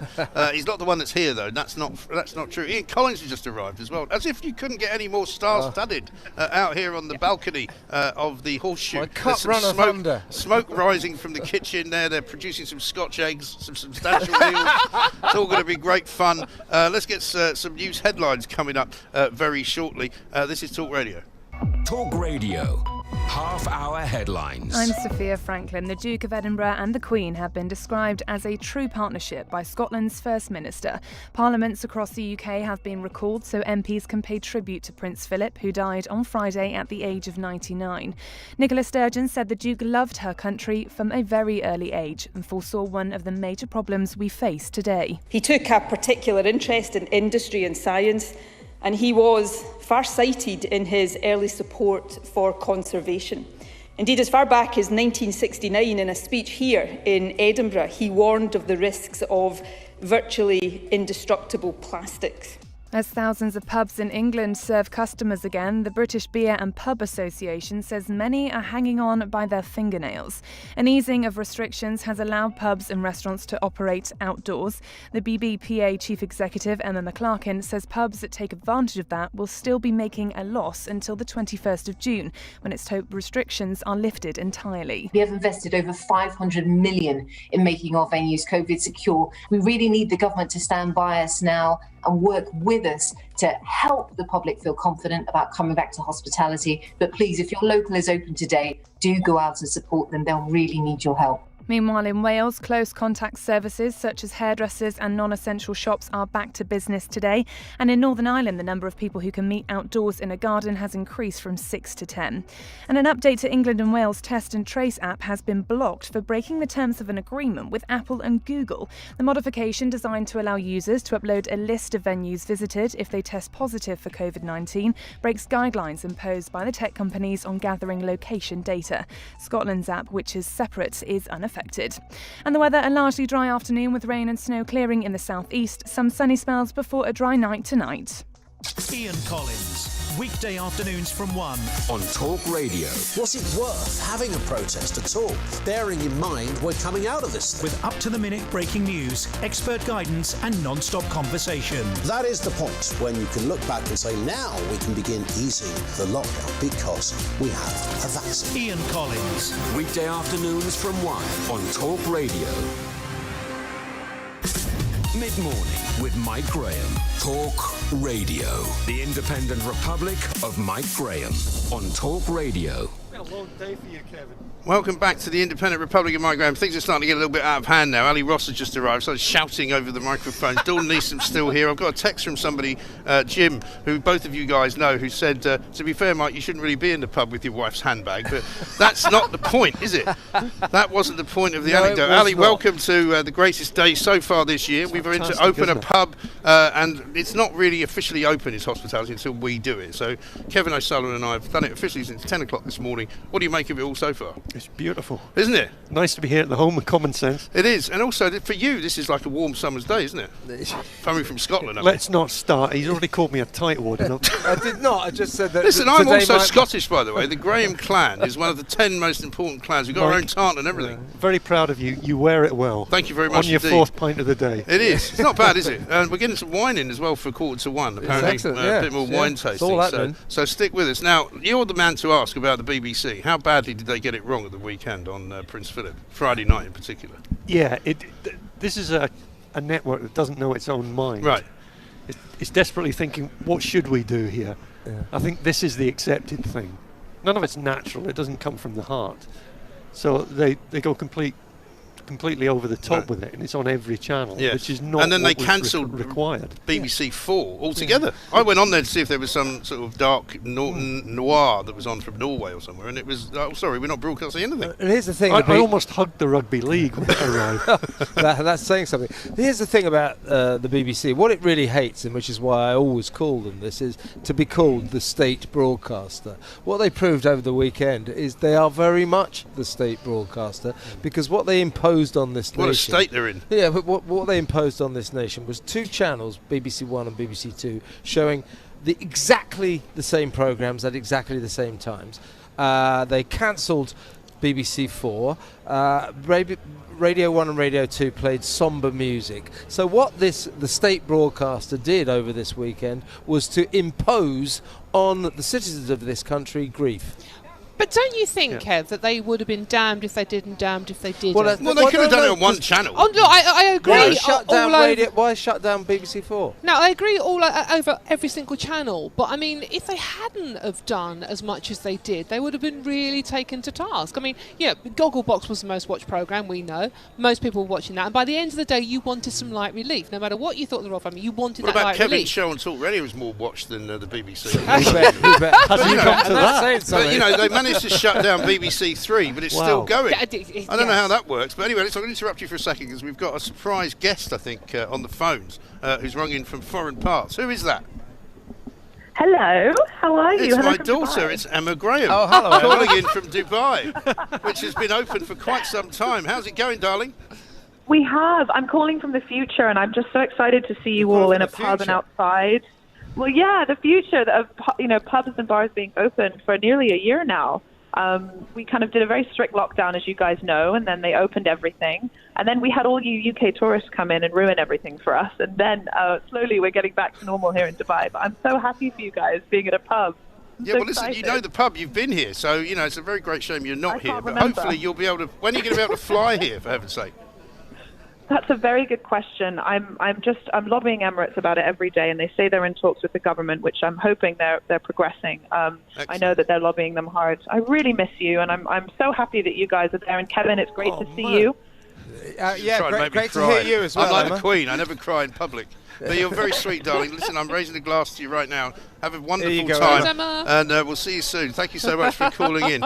I mean, isn't that great? I mean, the thing is, there are parts of the world where you can go. I mean, we were looking at the weekend. You can go on holidays, all sorts of places, apart from the fact that the Prime Minister says, Ali, that it's illegal to go abroad. Yeah, you can go to Gibraltar. Excuse me, I'm not used to having a drink. What is that, by the way? Skinny lager?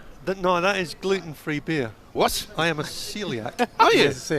I can't have... I had no idea that you could make gluten-free beer. Yeah, it tastes like the real thing. Does it? Yeah. Some of them are pretty bad. Right. And it's a pretty nasty hangover as well. Yeah, I bet. But let me ask you about telly, Ali. So we've had a year of lockdown television. Too many channel chiefs, in my view, have patted themselves on their backs and said, this is the future. We can make really cheap telly, doing it on Zoom and with perspex screens, and nobody knows the difference. Well, they've had pretty good audiences over the past year because no one can go out. haven't had a Now captive people are going to audience be over the allowed to last- go out. I think they're going to be in trouble with the terrestrial channels, don't you? How can you say that with Game of Talents going out on the Saturday night? What was Saturday night about? Oh my lord! Work, yes. Vernon Kay, as you said, Ali, probably. I said this is a one series only, but it probably won't even make a series. It's so bad. If it's back on Saturday, I'll be taken aback. Is it an ironic title? It's terrible. Game of Talents. You've seen some bad telly I have. over lockdown. This is the worst Is of it? the lot. Surely not worse than Gordon Ramsay's show. Yeah. Is it? It's Oh my it's God. worse. It's worse. It's Is worse, yeah. And I got to ask you one other You question. have to guess the talent, and one of them was the world's loudest belcher. That's talent. That is talent. I mean, about a minute ago, I almost equaled him. but Yes, I mean this that is what pathetic, we're talking. isn't it? Yeah. But you know what's really worrying me, and I know you guys talk about this a lot, is where are the brilliant people from television to come up with some decent ideas? Where have they all gone? America. There seems to be anyone.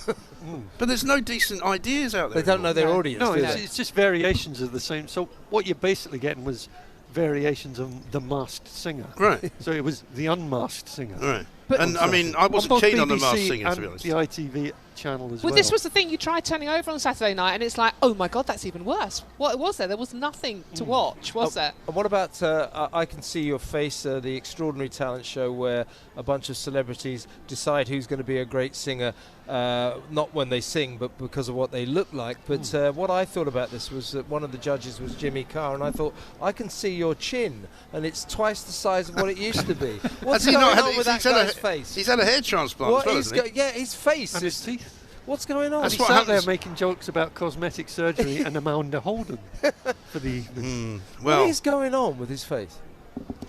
It's hugely disappointing, as we discussed on Saturday. that's possibly the greatest insult I've ever heard. Yeah. For somebody to have a hugely disappointing face. Well, he's had I love this, it. he had this stuff done to his chin, so as I said to Ali over the weekend, he needs to change his name from Jimmy Carr to Jimmy Hill. Because he's got this enormous chin now. Listen, Did you think that was new? Well, The chin? Yeah, I think the chin is new. Okay. Everything What about it is... Let's run it. Why would you have We'll your take chin it. done? Why would you have your chin what done? about that show you were Vanity, talking Dawn, about? vanity. What was that show you were telling me about, where people are supposed to guess who lives in a house? That's What is another. that? I love That's another that. one. Huh? Yeah, You this love is that. my I love house. it. I absolutely love it. It's a guilty pleasure. It's brilliant. Why? It's like Through the Keyhole, but with more bitchiness. You should be except guilty, with but there's people- no pleasure But with involved. nobody you've ever heard of. But It's it doesn't rubbish. matter. I love it. I'm sorry. It's a guilty pleasure, boys. It is huge fun. I'd prefer to see a show about, Staggered. who's going to get their house burgled. That would be more interesting to me. This is my house burglar. This is my house This burglar. is my house breaker. Or you could have a... Just you- watch the you Champions could have- League. You could have, you could have Oh, CC. ouch. Well, your team's not in that, is it? No. No. Never has been. Mine, So you won't might be watching it then. CCTV footage inside a house. What's the burglar going to take? That'd be good. It would be better I'm than better this than is any of mine. these guys. Yeah. Despite what Dawn says. This Yeah. is my house being raided. Yeah. Will they take It's ridiculous, though. Who cares whose house it is? I like it, and if you were a burglar, you would be watching that show, though, wouldn't you? Now It's here's like, a "Ooh, question Not for really, 'cause they've so got you're all horrible houses. TV watchers, right? So come the weekend that we're about to have, there's a funeral for Prince Philip, right? What do you think the BBC are going to do with that?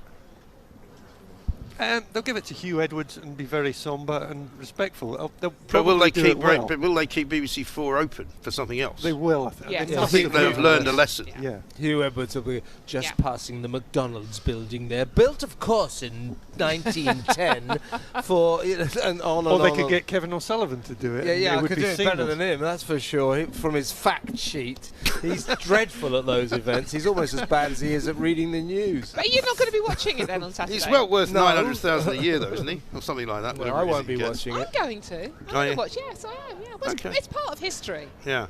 I'm sorry. Everything's part of history, Dawn. Well, no, but this You is know, part of it. We're making it over. We're making it now. This As soon is as history, it's done, obviously. that As was a soon bit as of it's done, history. this is history. I mean, him drinking from that skinny lager is a bit of history. You're mocking a disabled man, baby. Exactly. I hope you're happy with yourself. Listen, I can't help that. It's not something that I would do willingly, is all I can say. What mock a disabled man? Thank you very much for joining us, though. The been my way out's absolute over there. pleasure. Be careful on the stairs. This, of course, is Talk Radio. We will be back with some wine tasting, believe it or not, and Ian Collins, who's here after 1. This is, of course, the Independent Republic of Mike Graham. Online, on DAB, and on the Talk Radio app. Talk Radio. The day has come for Joe to make space for his new laptop. What a sleek and powerful machine. But instead of putting his new machine to the test, he's worried sick. It's already got a virus. Why, Joe? Why get something so great just to leave it open to attack? Well, worry no more. Only BT Broadband gives you expert security with tools worth over £100 to help protect you from cyber attack. Search BT Broadband. BT Beyond Limits. Terms apply. Verify at bt.com/verify security. When you use Boomin, the brand new property site, good things happen. What, like increasing my chances of getting a house on my dream street with a kind of matchmaking service? Boom. Or booking a house viewing anytime, 24/7. Boom. Or finding that buyer that's not put off by my address. Number 666. We'll get back to you on that one. Buying, renting. Get Boomin at boomin.com. Confirmation required for viewings. Now we're gradually coming out of lockdown. We can finally get out of the house and do some of the things we've all been missing. Like meeting friends over a takeaway coffee or visiting family for a barbecue. Around 1 in 3 people who have COVID-19 have no symptoms and are spreading it without knowing. That could be your friend, relative, or even you. Help stop the spread by reducing travel and meeting outside. Let's take this next step safely. Remember, hands, face, space, and fresh air. This spring, Disney Plus brings you more with Star. Here we go. More brand new originals like the Oscar-nominated Nomadland. I'm not homeless. I'm just houseless. New shows like Dollface starring Kat Dennings. I'll see you there. And Grownish starring Yara Shahidi. You are so right. Plus series you love like 16 seasons of Grey's Anatomy. You need to calm down. And over 300 episodes of Family Guy. There's more to discover with Star. I'm ready. Only on Disney Plus. 18 plus subscription required. T's and C's apply.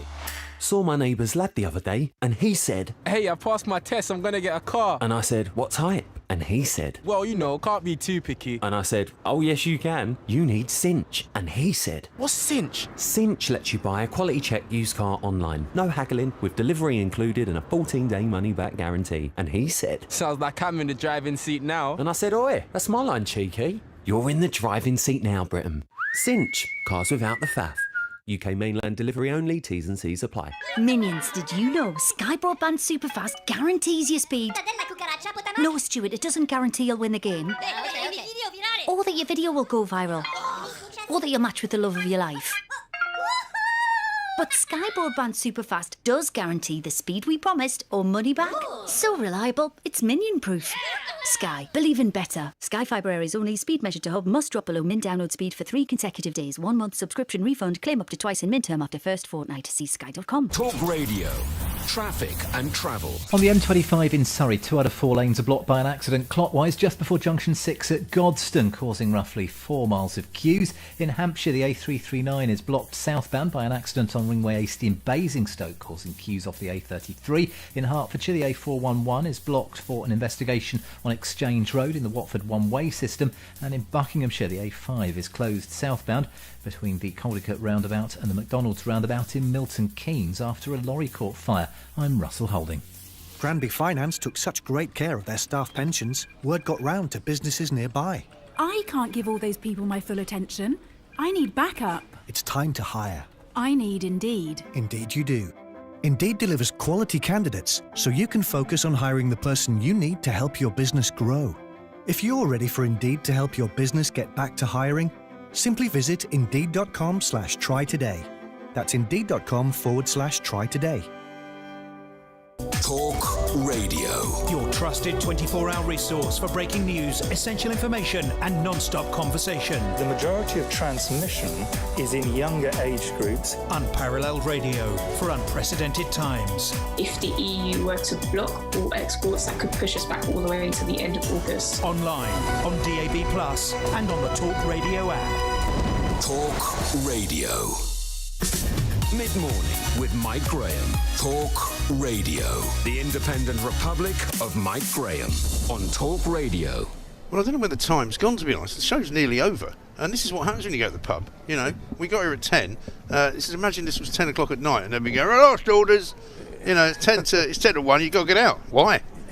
Where are we going to go now? We're going to go clubbing? No, you can't go clubbing. It's not allowed.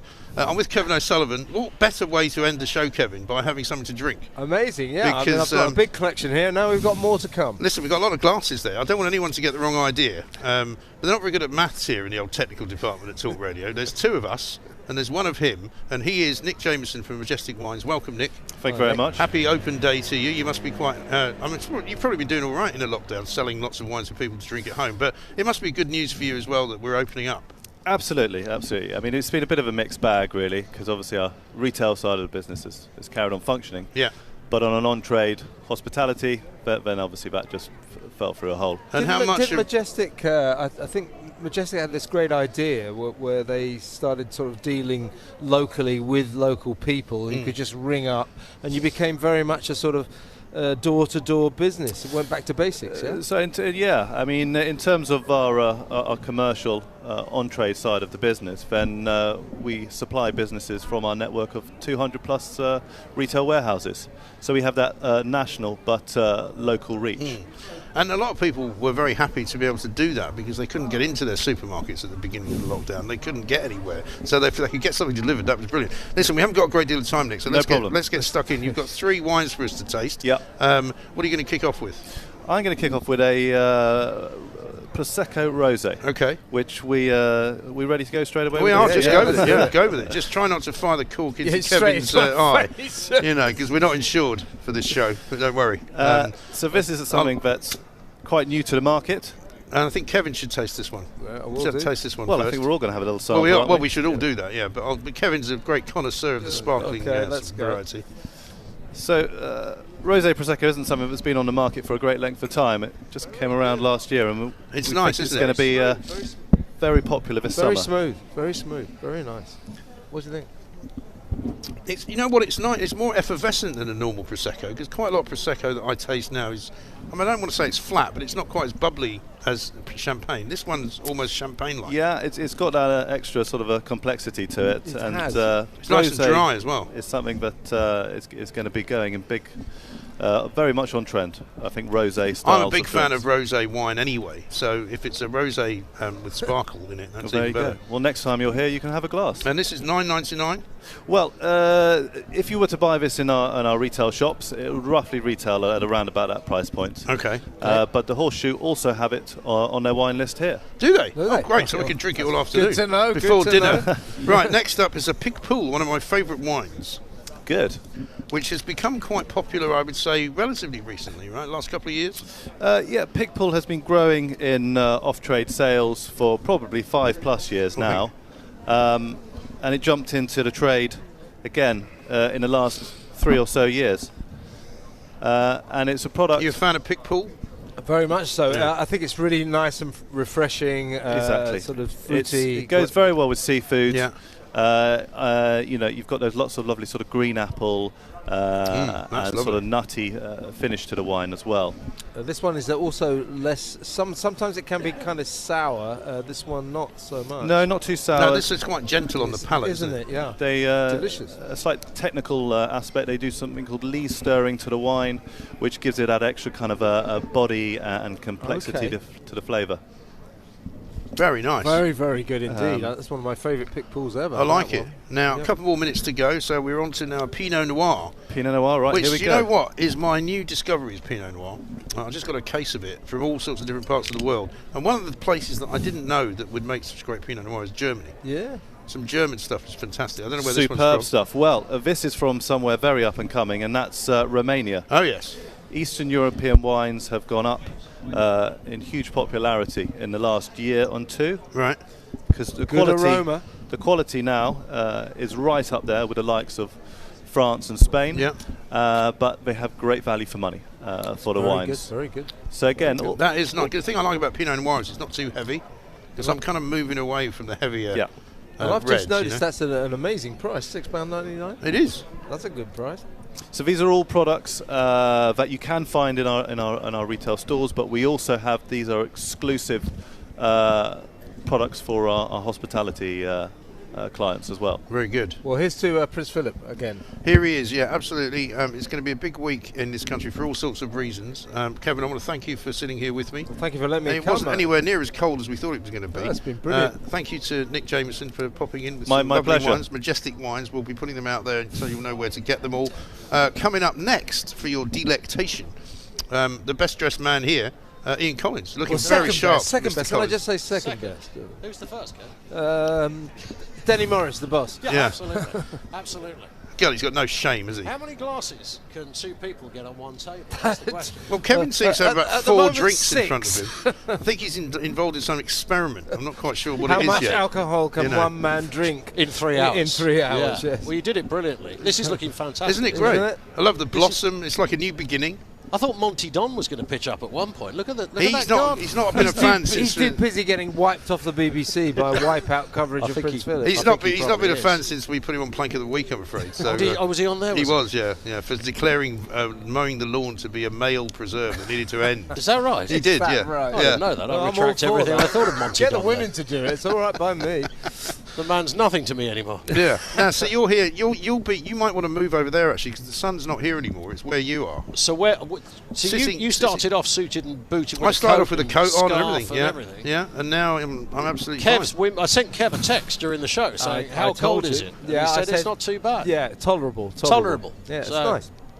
Nice. Could have been worse. It was snowing earlier, for God's sake. It was. Well, where I am, it properly tipped down. Did it? Snow. Yeah. Absolutely came down in buckets for about 3 hours this morning. Good. So, but this is amazing. We're right across it. We're across the whole country as well, looking at everything from pubs, hairdressers, all those areas that are opening up, gyms, florists, retail. I mean, it's not perfect what's happening today, and we shouldn't be grateful for what's happening today. This is our right, what is happening today. It is. We should remember that. But we're going to be right across the United Kingdom talking to a whole variety of people who, for the first time in months, and sometimes for an entire year, they can actually begin to rebuild their business. Yeah. It's been a brilliant show for us, and it will be a brilliant show for you, Ian. Indeed. Great to see you. Great to see everybody else. Thank you for watching. Thank you for listening. Talk Radio is the only place to be, quite frankly. Everybody else is miserable. We're not, because we're the home of common sense. Ian Collins next. We'll see you at 10 o'clock tomorrow. Online, on DAB+, and on your smart speaker. The government really doesn't have a plan. Talk Radio. How long have I got? 30 seconds? OK, there's an amazing offer for Sky Q I have to tell you about. Imagine having all of Sky TV, new originals, and box sets, together with all of Netflix. But listen to this. You get Spotify, YouTube, and catch-up TV like BBC iPlayer. Sky Q has everything you love in one place. It just makes life easy. Oh, and it's way less than you think. Go to sky.com to find out more. Sky Ultimate TV subscription required. Terms apply. Quick Fit have been keeping Britain's cars on the road for 50 years since 1971. But we're celebrating and looking forward by offering 50,000 drivers their MOT for just £19.71. Book today at quickfit.